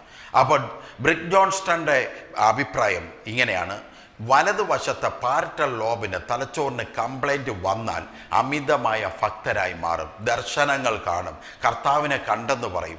അത് അവർക്ക് അസുഖമുള്ളത് കൊണ്ടാണ് എന്ന് പറയുന്നു. പറഞ്ഞു വരുന്നതിൻ്റെ അർത്ഥം, വിശ്വാസികളായിട്ടുള്ള സകലരും ഭ്രാന്തന്മാരും ദൈവത്തെ ഇല്ല എന്ന് വിചാരിക്കുന്നവരെല്ലാവരും അസുഖമില്ലാത്തവരും എന്നാണ് ബ്രിക് ജോൺസ്റ്റൺ അദ്ദേഹം തൻ്റെ കണ്ടുപിടുത്തത്തിലൂടെ ലോകത്തിന് നൽകിയ വെളിപാട്. അത് കാരണം നമ്മൾ ഒരു ഭക്തിയുടെ ഒരു പ്രസംഗം എടുത്തിട്ടാൽ ഇവന്മാർക്ക് വേറെ ജോലിയില്ലയോ, ഇവന്മാർക്ക് വേറെ തൊഴിലില്ലയോ എന്ന് നിരീശ്വരവാദികൾ ചോദിക്കും. ദൈവത്തിനെതിരെ നിൽക്കണം, ദൈവത്തിൻ്റെ പ്രിൻസിപ്പിളൊന്നും അനുസരിക്കാൻ വയ്യ, ദൈവത്തിൻ്റെ കൂടെ നടന്നു കഴിഞ്ഞാൽ കള്ളു കുടിക്കാൻ പറ്റത്തില്ല, കഞ്ചാവ് അടിക്കാൻ പറ്റത്തില്ല, വ്യഭിചരിക്കാൻ പറ്റത്തില്ല, ഇങ്ങനെയുള്ള വ്യഭിചാരം ചെയ്യാൻ സാധിക്കത്തില്ല, ഇങ്ങനെയുള്ള പലവിധ ശരീരത്തിന് ഇഷ്ടപ്പെടുന്ന മോഹങ്ങൾ ഒന്നും പറ്റത്തില്ല എന്ന് കണ്ട യൗവനക്കാർക്കിഷ്ടം ബ്രിക് ജോൺസ്റ്റനെയും ഗ്രാഫ്മാൻ സ്റ്റഡീസും അറിയിക്കും. മനുഷ്യനോട് തുലനം ചെയ്യാൻ ഒരു ജീവജാലങ്ങൾക്ക് പോലും പറ്റത്തില്ല. ആ രീതിയിലാണ് മനുഷ്യൻ സൃഷ്ടിക്കപ്പെട്ടതെന്ന് ചിന്തിക്കുന്ന ഒരുവന് മനസ്സിലാക്കാൻ സാധിക്കും, ദൈവമുണ്ടെന്ന് മനസ്സിലാക്കാൻ സാധിക്കും. ഞാൻ ബിബ്ലിക്കൽ ഫെയ്ത്തിലാണ് ദൈവമുണ്ടെന്ന് പറയുന്നത്, മറിച്ച് സോഷ്യോളജിക്കൽ ഫെയ്ത്തിൽ ഞാൻ ദൈവമുണ്ടെന്ന് ഒരിക്കലും ഞാൻ പറയുന്നില്ല. ഗോഡ് സ്പോട്ട് ഇല്ല എന്ന കാര്യത്തിൽ ഉറച്ചു നിൽക്കുന്ന ശാസ്ത്രലോകം പിന്നീട് ചോദിക്കുകയാണ്, പിന്നെ നിങ്ങളിൽ എങ്ങനെ ഈ ഭക്തി വന്നു? കണ്ണീര് വരുന്നത് കണ്ണുണ്ടായിട്ടാണ്, അതുപോലെ തന്നെ വിശപ്പ് വരുന്നത് വയറുണ്ടായിട്ടല്ലേ? ഭക്തി വരാനായിട്ട് നിങ്ങളുടെ തലച്ചോറിൽ എന്ത് കുന്തമാണുള്ളത്? ഈ ഭക്തിക്ക് വേണ്ടി എന്ത് സ്റ്റോർ റൂമാണ് നിങ്ങളുടെ തലച്ചോറിലുള്ള? ഒന്നുമില്ല. അപ്പോൾ പിന്നെ ഇതെങ്ങനെ നിങ്ങളുടെ തലച്ചോറിൽ ഈ ഭക്തി വന്നു? അടിച്ചേൽപ്പിക്കപ്പെട്ടതാ. കമ്പ്യൂട്ടറിൻ്റെ ഹാർഡ് ഡിസ്കിലേക്ക് ഞാൻ എന്തെങ്കിലും ഒരു കാര്യം ചെയ്ത് അവിടേക്ക് സേവ് ചെയ്താൽ പിറ്റേന്ന് മുതൽ ആ കമ്പ്യൂട്ടർ എപ്പോൾ ഓൺ ചെയ്താലും ആ ഫോൾഡർ എൻ്റെ മുമ്പിൽ വരും. ഞാൻ ഇത് സേവ് ചെയ്തില്ല എന്നുണ്ടെങ്കിൽ ഒരിക്കലും ആ ഫോൾഡർ എൻ്റെ മുമ്പിലേക്ക് വരികയില്ല. സേവ് ചെയ്ത് കൊടുത്താലേ വരുത്തുള്ളൂ എന്ന് പറയുന്നത് പോലെ സമൂഹം നിൻ്റെ തലച്ചോറിലേക്ക് യേശുക്രിസ്തുവിനെ തന്നാലേ നിനക്ക് യേശുക്രിസ്തു ഉള്ളൂ, അല്ലെങ്കിൽ നിനക്ക് യേശുക്രിസ്തു ഉണ്ടാവത്തില്ല. ഒരു കത്തോലിക്കൻ ബന്ധക്കോസുകാർ മാത്രം താമസിക്കുന്ന ഒരു ഡോർമറ്ററിയിൽ ഒരു മാസം താമസിച്ചു കഴിഞ്ഞാൽ ബന്ധക്കോസുകാർ അവനെ ഒറ്റ മാസത്തിനകത്ത് വെച്ച് അവൻ ഈ കത്തോലിക്കനെ സ്നാനപ്പെടുത്താനായിട്ട് സാധിക്കും. കാരണം ഒരു 5 പേർ ചുറ്റിനും ഇരുന്നു കൊണ്ട് ബൈബിൾ എടുത്ത് കത്തോലിക്കനെ നിർത്തിയിട്ട് അവനോട് അങ്ങോട്ട് സംസാരിച്ചു കഴിഞ്ഞാൽ, അവന് ബൈബിൾ അവൻ തുറന്നു പോലും നോക്കിയിട്ടില്ലാത്തവനാണെങ്കിൽ അവന് ബൈബിളിനെ കുറിച്ച് അറിവില്ല. അവൻ ആകെ അറിയാവുന്നത് വിഗ്രഹങ്ങളുടെ മുമ്പിൽ കുമ്പിടാൻ മാത്രം അറിയാം. പിന്നെ പള്ളിപ്പെരുന്നാളിന് പോയി കുരുമുളക് അങ്ങോട്ട് എടുത്തു കളഞ്ഞ് നേർച്ച വാരി അണ്ണാക്കിലോട്ട് ഇടാൻ മാത്രം അവനറിയാം, വേറൊന്നും അവൻ അറിയത്തില്ല. ഇത് മാത്രം അറിയാവുന്ന ഒരുത്തനെ ഒരു 5 ബന്ധക്കോസുകാരും ഇരുന്നു കൊണ്ട് ബൈബിൾ വെച്ചുകൊണ്ട് അവനോട് സംസാരിച്ചു കഴിഞ്ഞാൽ അവൻ്റെ തലച്ചോറ് പെട്ടെന്ന് ഇത് ഫീഡ് ചെയ്ത് പെട്ടെന്ന് അവർ പറയുന്നതാ ശരി, അവരുടെ കൂടെ പോകും. അവർ പറയുന്നതാ കറക്റ്റ്, അവരുടെ കൂടെ പോകും. എന്താ കാരണം? സോഷ്യോളജിക്കൽ ഫെയ്ത്ത് എന്ന് ഒരു പക്ഷേ ഇതിനെ പറയാം. കാരണം ഈ 5 പേർ അവർക്ക് മറ്റൊരാൾ നൽകിയതാണ്. കാരണം അവർക്ക് ഗോഡ് സ്പോട്ട് ഇല്ല. അവർക്ക് മറ്റൊരാൾ നൽകിയ സ്റ്റഡി, അല്ലെങ്കിൽ അവർ പഠിച്ച ബൈബിൾ കോളേജ് നൽകിയ സ്റ്റഡി, അല്ലെങ്കിൽ അവരുടെ പാസ്റ്റേഴ്സ് നൽകിയ സ്റ്റഡി അവരുടെ തലച്ചോറ് സേവ് ചെയ്തു എന്ന് വിചാരിക്കുക. ഇവിടെ എന്ത് സേവ് ചെയ്യുന്നു? കത്തോലിക്കൻ്റെ തലച്ചോറിൽ എന്ത് സേവ് ചെയ്തു? കുറേ ബിംബാരാധന സേവ് ചെയ്ത്, കുറച്ച് നേർച്ച വഴി അണ്ണാക്കിലിടുന്നത് സേവ് ചെയ്തു, കുർബാനയ്ക്ക് പോയി വല്ലോടോ നോക്കി വായി നോക്കിയിരിക്കുന്നത് സേവ് ചെയ്തു, കൺവെൻഷൻ ആണ്ടിലൊരിക്കൽ വരുമ്പോൾ കൊടിമരത്തിൻ്റെ അവിടെ പോയി ഇരുന്നുകൊണ്ട് സിഗരറ്റ് വലിക്കുന്നത് സേവ് ചെയ്തു. ഇങ്ങനെ ജീവിച്ച ഒരു കത്തോലിക്കൻ്റെ തലച്ചോറിൻ്റെ അകത്ത് വചനമൊന്നും സേവ് ചെയ്തില്ല എന്ന് വിചാരിക്കുക. ഞാൻ എല്ലാവരും അല്ല പറയുന്നത്, ഒരു ഉദാഹരണമാണ് പറയുന്നത്. വചനം ഒന്നും സേവ് ചെയ്തില്ല. അവൻ ചെന്നിട്ട് ഗൾഫിലായിരുന്ന സമയത്ത് ഡോർമറ്ററിയിൽ ഈ ബന്ധുക്കോസുകാരുടെ ഇടയിലാണ് പെട്ടതെങ്കിൽ 100% ഇവരുടെ തലച്ചോറിൽ സേവ് ചെയ്ത സാധനം ഇവൻ്റെ മണ്ടയിലേക്ക് കൊടുക്കാനായിട്ട് സാധിക്കും. ഇവിടെയാണ് ഗ്രാഫ്മാൻ സ്റ്റഡീസ് പറയുന്നത് ഭക്തി സോഷ്യോളജിക്കൽ ഫെയ്ത്ത് ആണ്, വിശ്വാസ സോഷ്യോളജിക്കൽ ഫെയ്ത്ത് ആണെന്ന് പറയുന്നത്. അങ്ങനെ വിശ്വാസ സോഷ്യോളജിക്കൽ ഫെയ്ത്ത് ആണെങ്കിൽ നിങ്ങൾ ദശാംശം കൊടുത്തത് വേസ്റ്റായി, നിങ്ങൾ പലതിൻ്റെ കൂടെ പോയത് വേസ്റ്റായി, നിങ്ങളുടെ ജോലി ഉപേക്ഷിക്കപ്പെട്ടത് വേസ്റ്റായി, സകലതും വേസ്റ്റായിരിക്കുവാണ്. ഒരിക്കൽ എൻ്റെ ഒരു സുഹൃത്ത് ഡോക്ടറുണ്ട്, അദ്ദേഹത്തിൻ്റെ കയ്യിലൊരു വടി ഉണ്ടായിരുന്നു. അത് ഒരു വിശുദ്ധ പിതാവ് ഉപയോഗിച്ച വടിയാണെന്നാണ് പറയുന്നത്. കാരണം സഭയുടെ വിശുദ്ധനാക്കപ്പെട്ട ഒരു പിതാവ് ഉപയോഗിച്ച വടിയാണ്. അദ്ദേഹം എന്തു ചെയ്തു? ഈ വടി കൈ കെട്ടിക്കഴിഞ്ഞപ്പോൾ, ഇത് തലമുറയായിട്ട് ഞങ്ങളുടെ കുടുംബത്തിൽ ഉപയോഗിച്ചുകൊണ്ടിരുന്ന വടിയാണ്, ഇത് എൻ്റെ അപ്പൻ ഉപയോഗിച്ചു, ഇതിപ്പോൾ അപ്പൻ മരിക്കുന്ന സമയത്ത് എനിക്ക് ഈ വടി തന്നു, ഞാനിതിനി എന്തു ചെയ്യണം? പുള്ളി ഒന്ന് തുറന്ന് നോക്കാമെന്ന് വിചാരിച്ചു. ഈ വടി എങ്ങനെ വന്നു? ഇത് ആ വിശുദ്ധ പുണ്യാളൻ തന്നെ ഉപയോഗിച്ച വടി തന്നെയാണോ, അതോ ഇത് വല്ല മന്ത്രവാദികളോ ജോത്സ്യനോ എന്തെങ്കിലും ചെയ്തതാണോ? പുള്ളിക്കാകെ സംശയമായി. പുള്ളി കേട്ടപാടെ മുതുമുത്തച്ഛന്മാർ കൈമാറി വന്ന വടിയും കൊണ്ട് തോളയിട്ട് നടക്കാൻ പുള്ളിക്ക് തോന്നിയില്ല. പുള്ളി ബിബ്ലിക്കൽ ഫെയ്ത്തിന് ഒരുപാട് മുൻസ്ഥാനം കൊടുക്കുന്ന കുടുംബമായത് കാരണം പുള്ളി ആ വടി ഉത്തരവാദിത്തപ്പെട്ടവരുടെ മണ്ടയിലോട്ട് തന്നെ കൊണ്ടുകൊടുത്ത് തലേന്ന് കൈയൊഴിഞ്ഞു. മിടുക്കനായ മനുഷ്യൻ. കാരണം വടിയിലല്ല രക്ഷയിരിക്കുന്നത്, യേശുവിൻ്റെ നാമത്തിലാണ് രക്ഷയിരിക്കുന്നതെന്ന് തിരിച്ചറിഞ്ഞ മനുഷ്യൻ. ആമേൻ. ഇതുപോലെ തിരിച്ചറിവ് കേരളത്തിലെ പല വിശ്വാസികൾക്കുമില്ല. നിൻ്റെ അകത്ത് വന്ന വിശ്വാസം നീ ഒന്ന് തുറന്ന് നോക്ക്, എവിടെ നിന്നാണ് വന്നതെന്ന്. ചില ഏരിയകളിൽ പാത്രത്തിൻ്റെ അകത്ത് ഒരു അമ്പും വെച്ചുകൊണ്ട് ചെണ്ടയും കുട്ടിക്കൊണ്ട് വീടുകൾ തോറും കയറി ഇറങ്ങി ഇങ്ങനെ നടക്കും.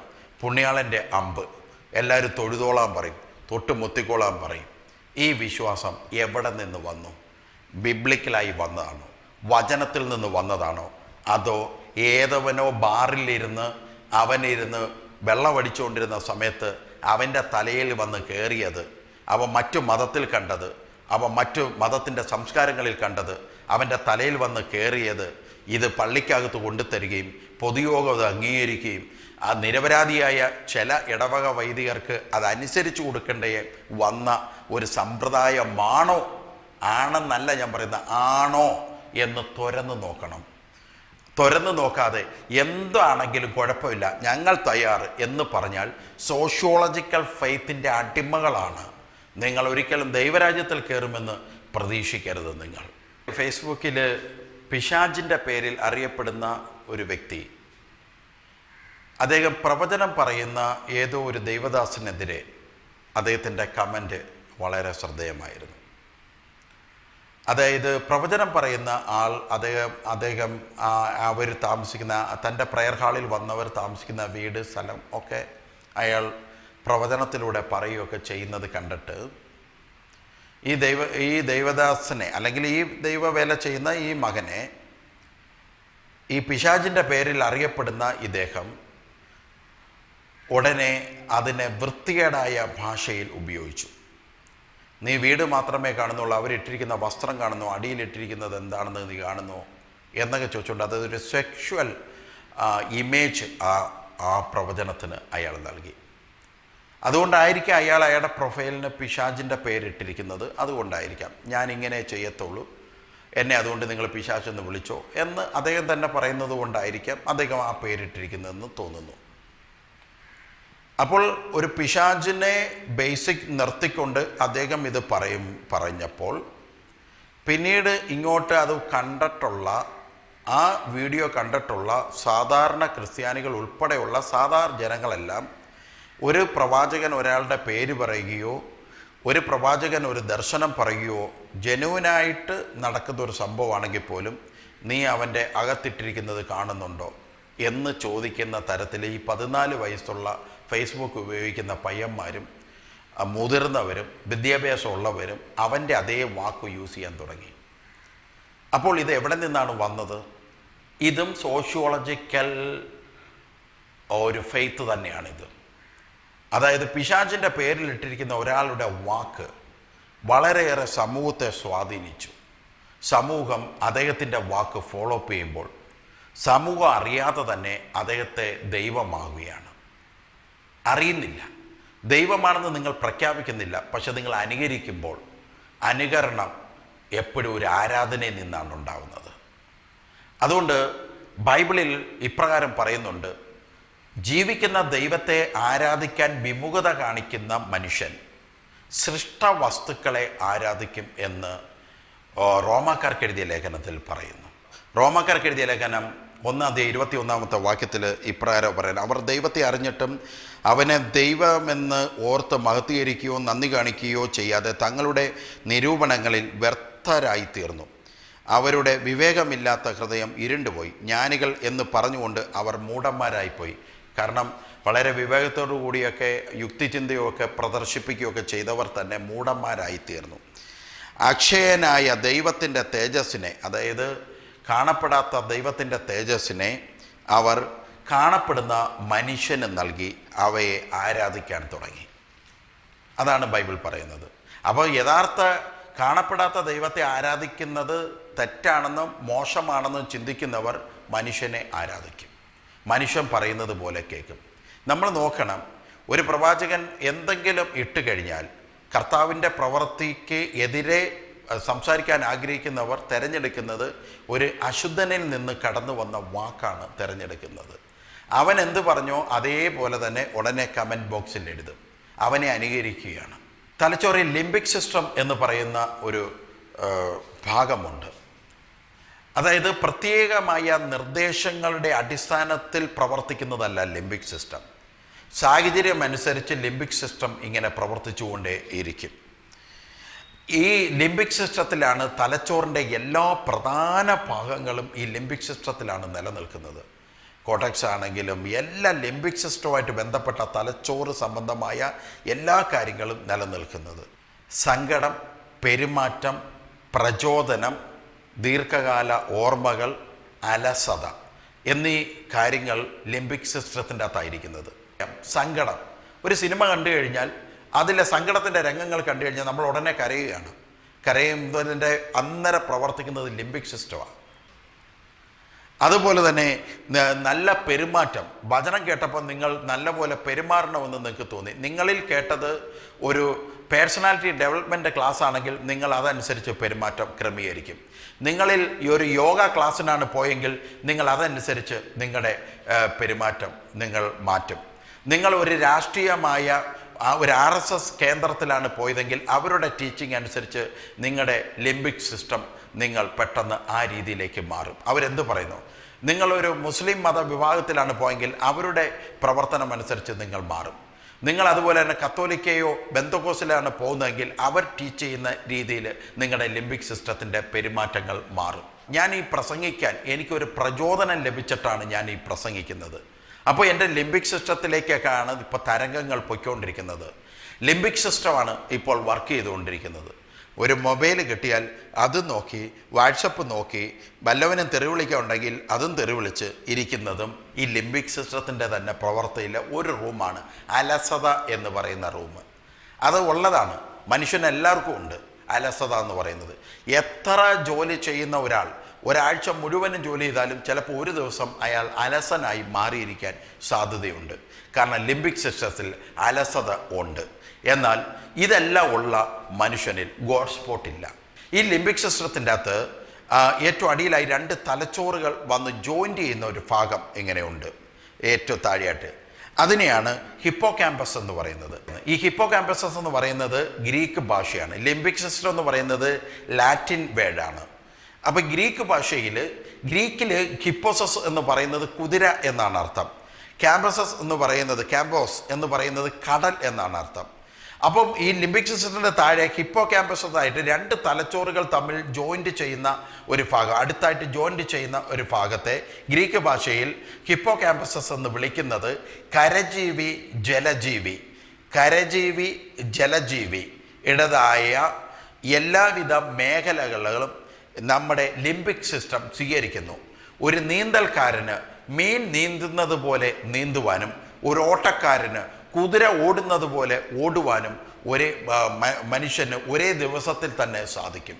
അതിന് ലിംബിക് സിസ്റ്റത്തിലെ ഹിപ്പോ ക്യാമ്പസ് അവന് വളരെ പ്രചോദനം നൽകുന്നു. ഇങ്ങനെ എല്ലാ മേഖലകൾക്കും തലച്ചോറിൻ്റെ സെർബർ കോർട്ടെക്സുമാണ് നിയന്ത്രിക്കുന്നതെങ്കിൽ ഭക്തി എവിടെ നിന്നാണ് ഭക്തി വന്നത്? ഒരു മുസ്ലിം മതത്തിലെ വിശ്വസിക്കുന്ന മാതാപിതാക്കളുടെ മകനായിട്ടാണ് ജനിച്ചെങ്കിൽ ഞാനിന്ന് അല്ലായെയും വിളിച്ച് നടന്നേനെ.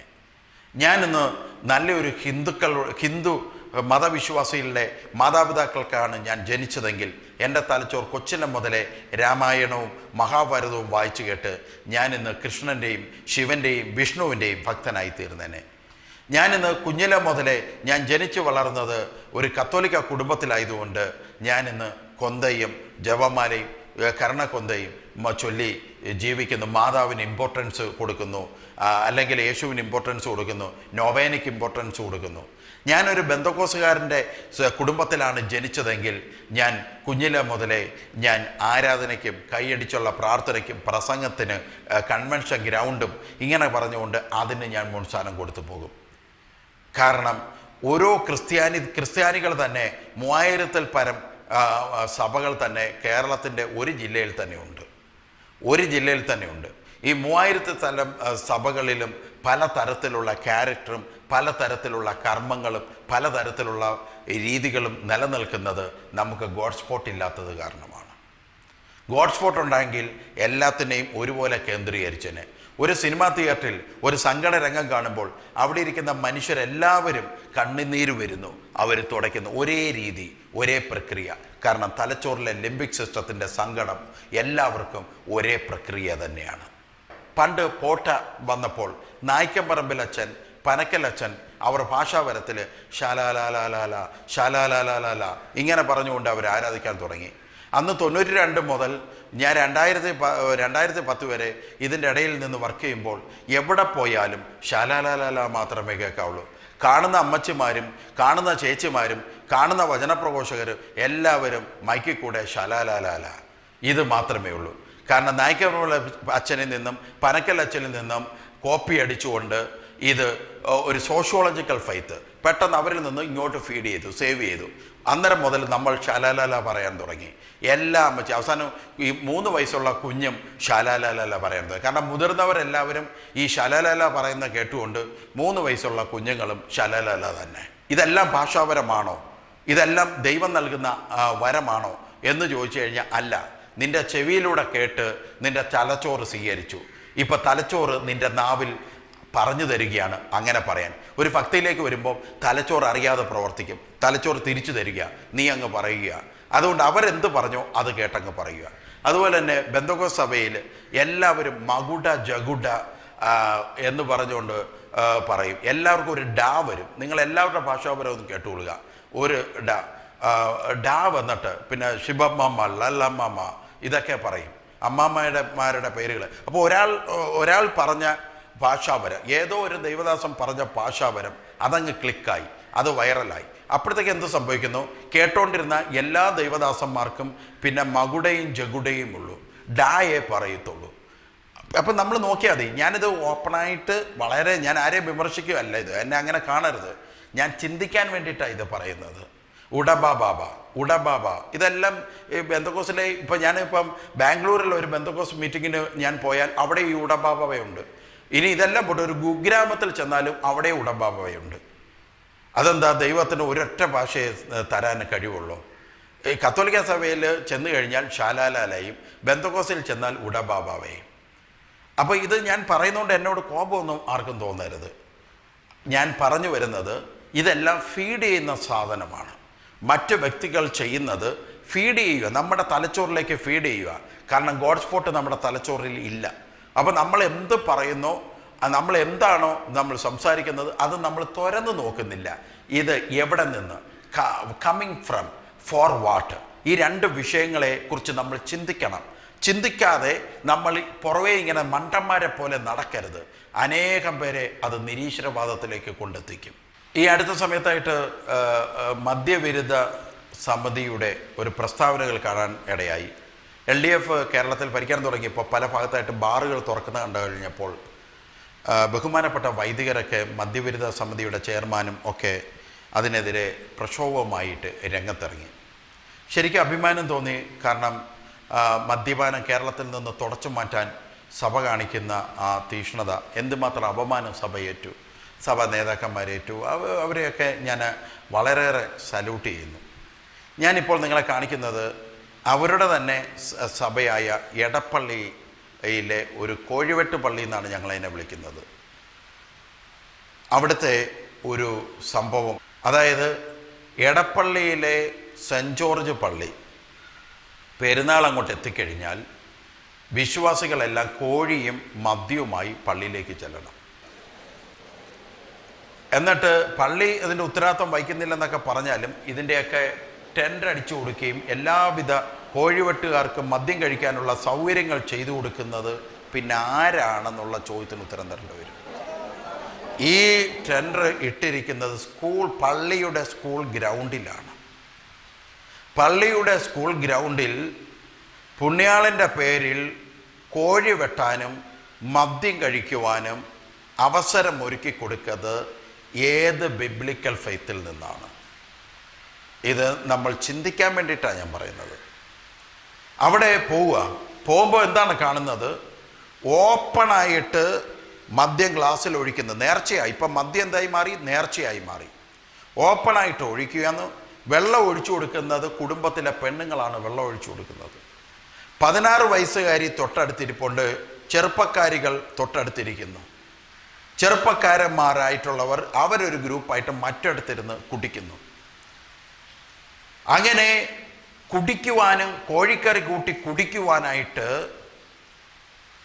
ഒരു സഭയുടെ ഒരു ഇടവക ഇതിനു വേണ്ടിയിട്ട് എല്ലാവിധ സൗകര്യങ്ങളും ചെയ്തിട്ട് ഇത് നേർച്ചയാണെന്ന് പറഞ്ഞാൽ സോഷ്യോളജിക്കൽ ഫെയ്ത്ത് അല്ല എന്നിത് പറയാൻ പറ്റുമോ?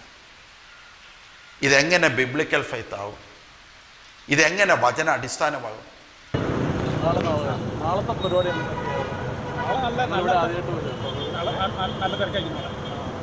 അതല്ല ചേട്ടാ, സാധാരണ ഈ കോഴി വെട്ടുന്ന ഒരു ഇതൊക്കെ ഉണ്ടല്ലോ, അത് ഇന്നാണോ നാളെയാണോ?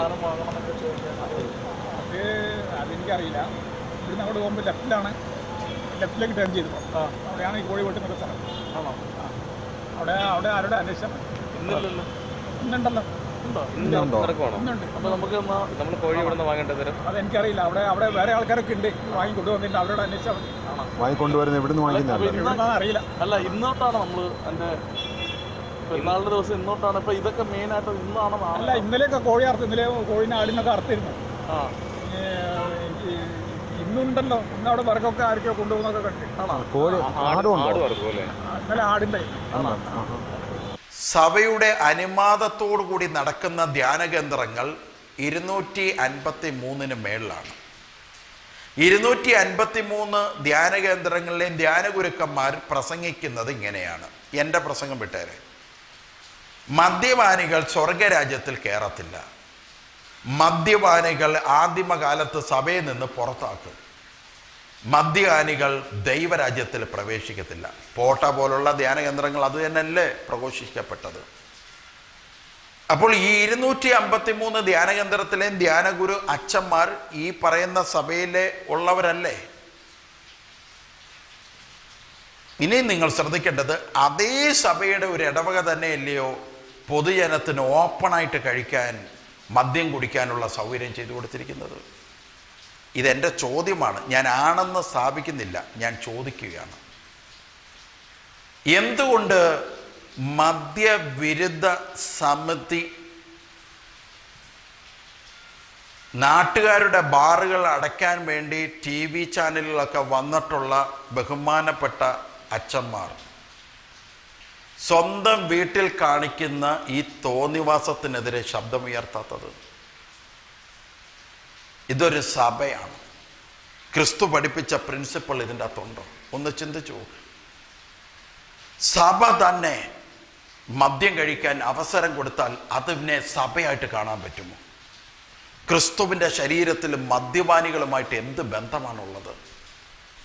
ഒരു സൈഡിൽ ക്രിസ്തുവിൻ്റെ ശരീരത്തിൻ്റെ തിരുവത്താഴത്തിൻ്റെ കുർബാന നടക്കുമ്പോൾ മറു സൈഡിൽ അപ്പുറത്ത് തൊട്ട് ഫ്രണ്ടിൽ ഇരുന്നുകൊണ്ട് കുടിക്കാനുള്ള സൗകര്യം ചെയ്തു കൊടുക്കുന്നത് എവിടെയാണ് നമ്മൾ കാണുന്നത്?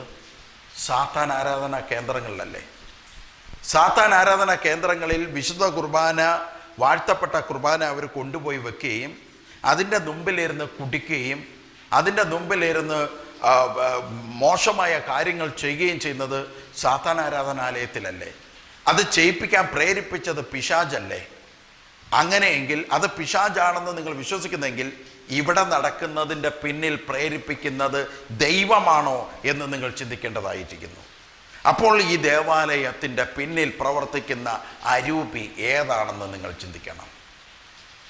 ഇത് വിരുദ്ധ സമിതിക്കാർ ഞാൻ ഈ പറയുന്നത് കേട്ടാൽ ഒന്ന് ആഴമേറിയ രീതിയിലൊന്ന് ചിന്തിച്ചിട്ട് നിങ്ങൾ ക്രൂശിൽ കടന്ന് പിടയുന്ന യേശുവിനെ മാത്രം ധ്യാനിക്കാതെ ചാട്ടവാർ എടുത്തുകൊണ്ട് പള്ളിയിൽ തോന്നിവാസം കാണിക്കുന്നവരെ അടിച്ച് പുറത്താക്കിയതും കൂടെ ഒന്ന് ധ്യാനിച്ചിട്ട് ആ കൽപ്പനയും കൂടെ ഒന്ന് പാലിച്ചാൽ ഒത്തിരി നല്ലതായിരിക്കും. കാരണം വല്ലവൻ്റെയും വീട്ടിൽ ചെന്നിട്ടല്ലല്ലോ അടിച്ചിറക്കുന്നത്, സ്വന്തം വീട്ടിൽ ചെന്നിട്ടല്ലേ. ഒന്ന് അടിച്ചിറക്കി ഈ കേരള സമൂഹത്തിന് മദ്യവിരുദ്ധ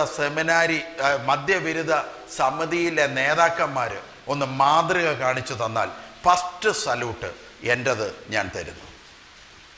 ഏതോ കുറേ കള്ളുകൂടിയന്മാർ ചേർന്ന് ഉണ്ടാക്കി വെച്ച ദുരാചാരം, ഏതോ മതങ്ങളിലെ കണ്ടെത്തിയ ദുരാചാരങ്ങൾ കറക്റ്റായിട്ട് കോപ്പി അടിച്ചു. ഇവിടെയാണ് യുക്തിരഹിതമായ ഭക്തി. ഇങ്ങനെ ചെയ്യുന്നത് വഴി പുണ്യാളൻ അനുഗ്രഹിക്കുമെന്നാണ് പറയുന്നതെങ്കിൽ പിന്നെ ഈ പുണ്യാളൻ ആരുടെ ശിഷ്യനാണ്? യേശുവിൻ്റെ ശിഷ്യരാരെങ്കിലും നീ എൻ്റെ മുമ്പിൽ മദ്യം കഴിക്ക്, എൻ്റെ മുമ്പിൽ കോഴിവെട്ട് എന്ന് പറഞ്ഞപ്പെട്ടതായി നിങ്ങൾ ആരെങ്കിലും വായിച്ചിട്ടുണ്ടോ? അങ്ങനെയെങ്കിൽ ഈ പുണ്യാളൻ ആരാണെന്നുള്ള ചോദ്യവും നമ്മൾ ചെയ്യേണ്ടതായിട്ട് വരും. അങ്കമാലിയിൽ നിന്ന് തൃശ്ശൂരിലേക്ക് പോകുന്ന വഴിക്ക് കൊരട്ടി എന്ന് പറയുന്ന ഒരു സ്ഥലമുണ്ട്. അവിടെ ഒരു ദേവാലയമുണ്ട്. അതിൻ്റെ പേര് കൊരട്ടിമുത്തി ചർച്ച് എന്നാണ്.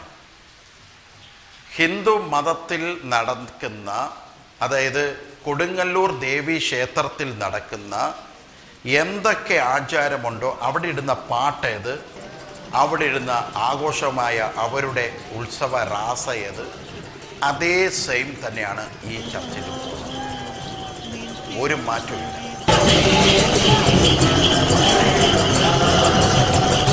മക്കളില്ലാതെ മനം തേങ്ങിടുന്നു സങ്കേതം. ഇവിടെ കൊരട്ടിമുത്തിയെക്കുറിച്ച് ഒരു പാട്ടിട്ടാൽ കൊടുങ്ങല്ലൂരിലെ പാട്ടാണോ കൊരട്ടിമുത്തിയുടെ പാട്ടാണോ എന്ന് തിരിച്ചറിയത്തില്ല. നമുക്കറിയാം, ഒരു 10 വർഷം മുമ്പ് വരെ എന്തായിരുന്നു ഇവിടുത്തെ പള്ളികളുടെയൊക്കെ അവസ്ഥ, ചർച്ചുകളുടെ അവസ്ഥ. അവിടെ ഇന്ന് കാണുന്ന ഈ സാധനങ്ങളൊക്കെ ഉണ്ടായിരുന്നു. ഇപ്പൊ എന്താ? ഇന്നൊരു പള്ളിയിൽ ചർച്ചിലേക്ക് നോക്കിക്കഴിഞ്ഞാൽ അവിടെ ഗുരുവായൂർ ക്ഷേത്രമാണെന്ന് തോന്നിപ്പോകും. കാരണം ആറാട്ട്, ഉത്സവം, മാന, കൊടിയേറ്റ്, കലശം, ഇപ്പതാ സഹസ്രനാമം, വേലേന്തിയ ക്രിസ്തു, കുരിശിലടിച്ച ക്രിസ്തു, എന്തൊക്കെയാണ്. നിങ്ങളുടെ ഈ പറയുന്ന ഈ സാധനം ഇത്ര വലിയ കേമപ്പെട്ടതാണെങ്കിൽ നിങ്ങൾ എന്തിന് ഇമിറ്റേറ്റ് ചെയ്യണം? നിങ്ങൾക്ക് ഇമിറ്റേറ്റ് ചെയ്യത്തക്ക രീതിയിൽ അത്ര കണ്ട് മഹത്വമാർന്നതാണ് സനാതനധർമ്മ ഹൈന്ദവ സംസ്കാരം എന്നുണ്ടെങ്കിൽ പിന്നെ ഇതിനെ പറ്റി ഇങ്ങനെ കുറ്റം പറഞ്ഞ് നടക്കണം. വിഗ്രഹാരാധന ആനയാണ് ചേനയാണ് എന്നൊക്കെ. നിങ്ങൾ ആദ്യം നിങ്ങളുടെ മക്കളെ പഠിപ്പിക്കുക, നിങ്ങളുടെ കൂട്ടത്തിലുള്ള ഈ പോരായ്മ നികത്തുക. നിങ്ങൾ ആദ്യം നിങ്ങളുടെ പള്ളിയിൽ നിന്നുള്ള വിഗ്രഹാരാധന ഒഴിവാക്കുക. നിങ്ങൾ ഉത്സവവും നിങ്ങൾ കലശവും ആറാട്ടമൊക്കെ നിർത്തുക. നിങ്ങൾ പോയി നിങ്ങൾക്കൊരു പൂണോലിന്റെയും ഒരു തട്ടുടുക്കലിന്റെയും കുറവേ നമുക്ക് കാണാനുള്ളൂ. ബാക്കി എല്ലാം കൊണ്ട് നിങ്ങൾ ഈ പറഞ്ഞ പോലെ ഹിന്ദുക്കളായിക്കൊണ്ട് മാറിക്കൊണ്ടിരിക്കണം.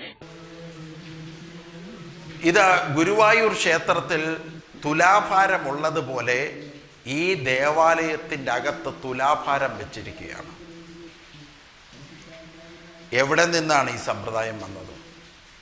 എങ്ങനെ വന്നു? ഒരു മനുഷ്യൻ പോലും തുറന്നു നോക്കുന്നില്ല. ബൈബിളിൽ പറയുന്ന കർത്താവിൻ്റെ അമ്മയെ നിങ്ങൾക്കറിയാമോ? കർത്താവിൻ്റെ അമ്മയുടെ വിശുദ്ധി എന്താണെന്ന് നിങ്ങൾക്കറിയാമോ?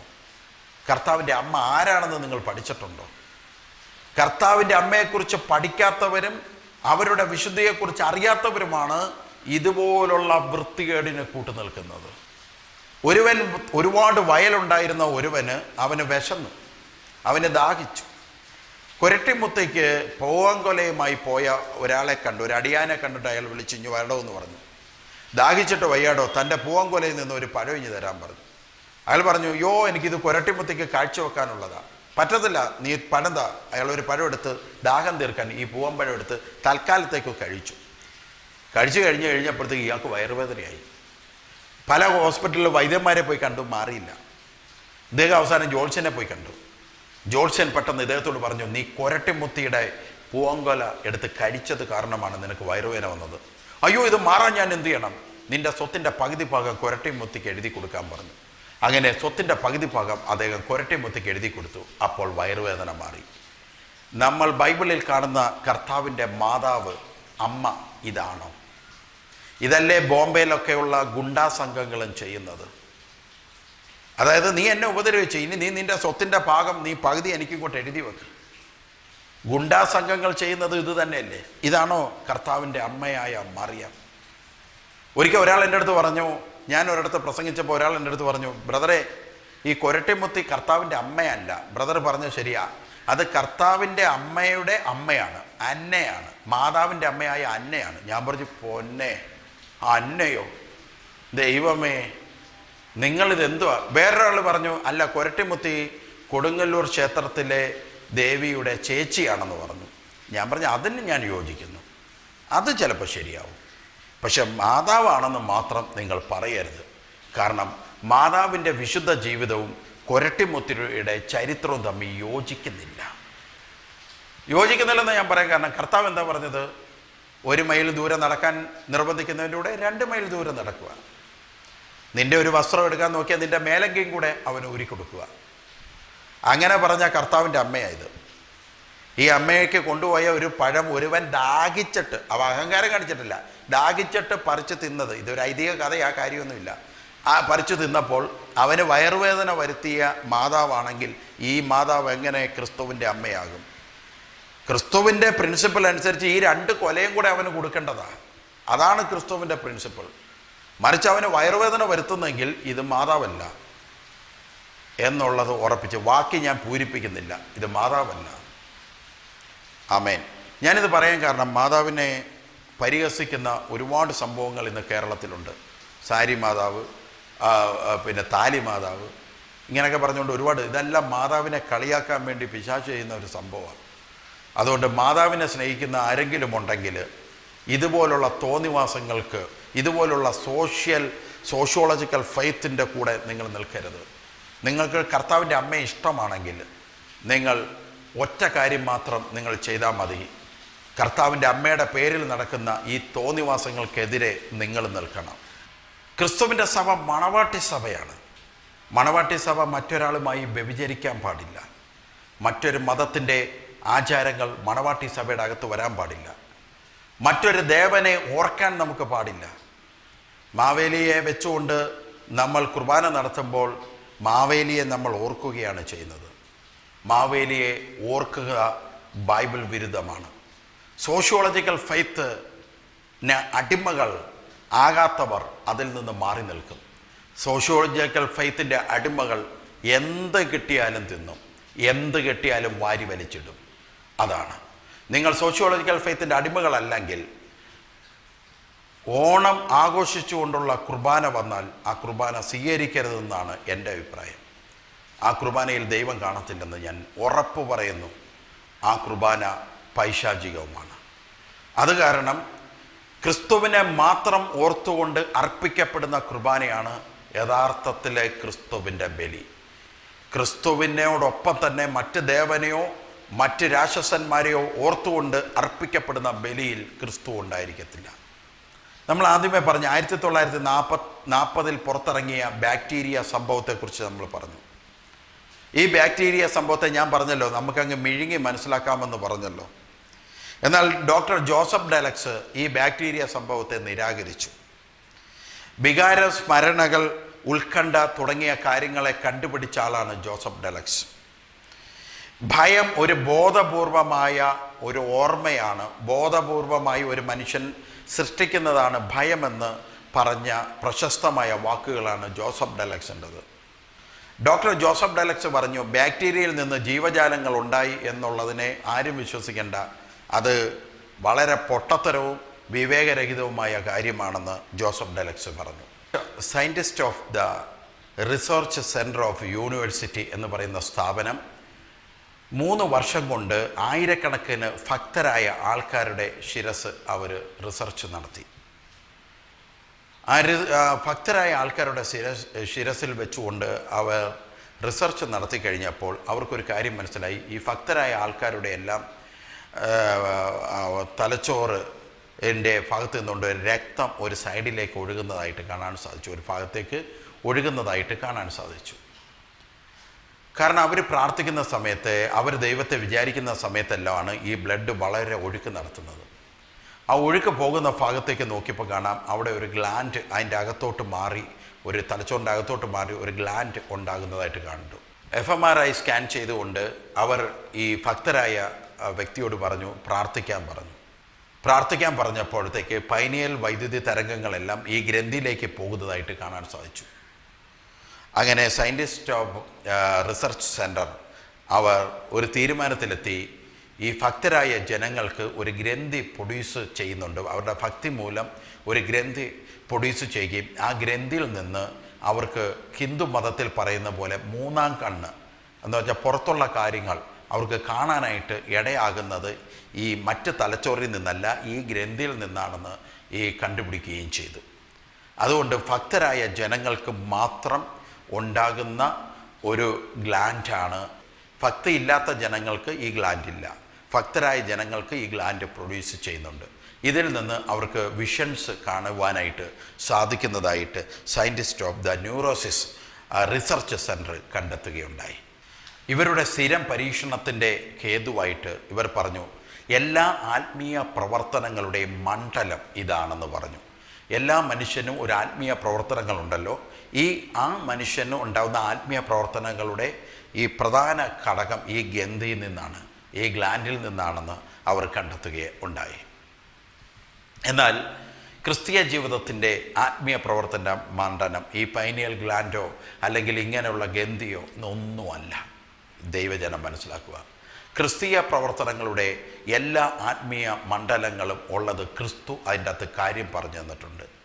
എൻ്റെ ആത്മാവ് നിങ്ങളുടെ മേൽ വരും, എൻ്റെ ആത്മാവ് നിങ്ങൾക്ക് ഭക്തി പറഞ്ഞു തരും, എൻ്റെ ആത്മാവ് നിങ്ങളെ നയിക്കും, എൻ്റെ ആത്മാവ് നിങ്ങൾക്ക് രാജ്യത്ത് സംഭവിക്കാതിരിക്കുന്ന കാര്യങ്ങൾ പറഞ്ഞു തരും, എൻ്റെ ആത്മാവ് നിങ്ങൾക്ക് പ്രകൃതിക്ഷോഭങ്ങളെക്കുറിച്ച് പറഞ്ഞു തരും, എൻ്റെ ആത്മാവ് സഭയെക്കുറിച്ച് പറഞ്ഞു തരും, എൻ്റെ ആത്മാവ് സഭ എങ്ങനെ പോകണമെന്ന് പറഞ്ഞു തരും, എൻ്റെ ആത്മാവ് എങ്ങനെ പ്രസംഗിക്കണമെന്ന് പറഞ്ഞു തരും, എൻ്റെ ആത്മാവ് എന്നിൽ നിന്ന് കേൾക്കുന്നത് നിങ്ങളെ പഠിപ്പിക്കും, എൻ്റെ ആത്മാവ് നിങ്ങളെ വിശുദ്ധ ജീവിതം പഠിപ്പിക്കും, എൻ്റെ ആത്മാവ് മരിക്കുന്ന സമയത്ത് നിങ്ങളെ ദൈവരാജ്യത്തിലേക്ക് എത്തിക്കും.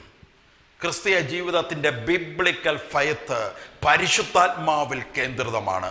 വിഗ്രഹങ്ങളിലോ നേർച്ചകാഴ്ചകളിലോ അല്ല, പരിശുദ്ധാത്മാവിൽ കേന്ദ്രീകരമാണ്.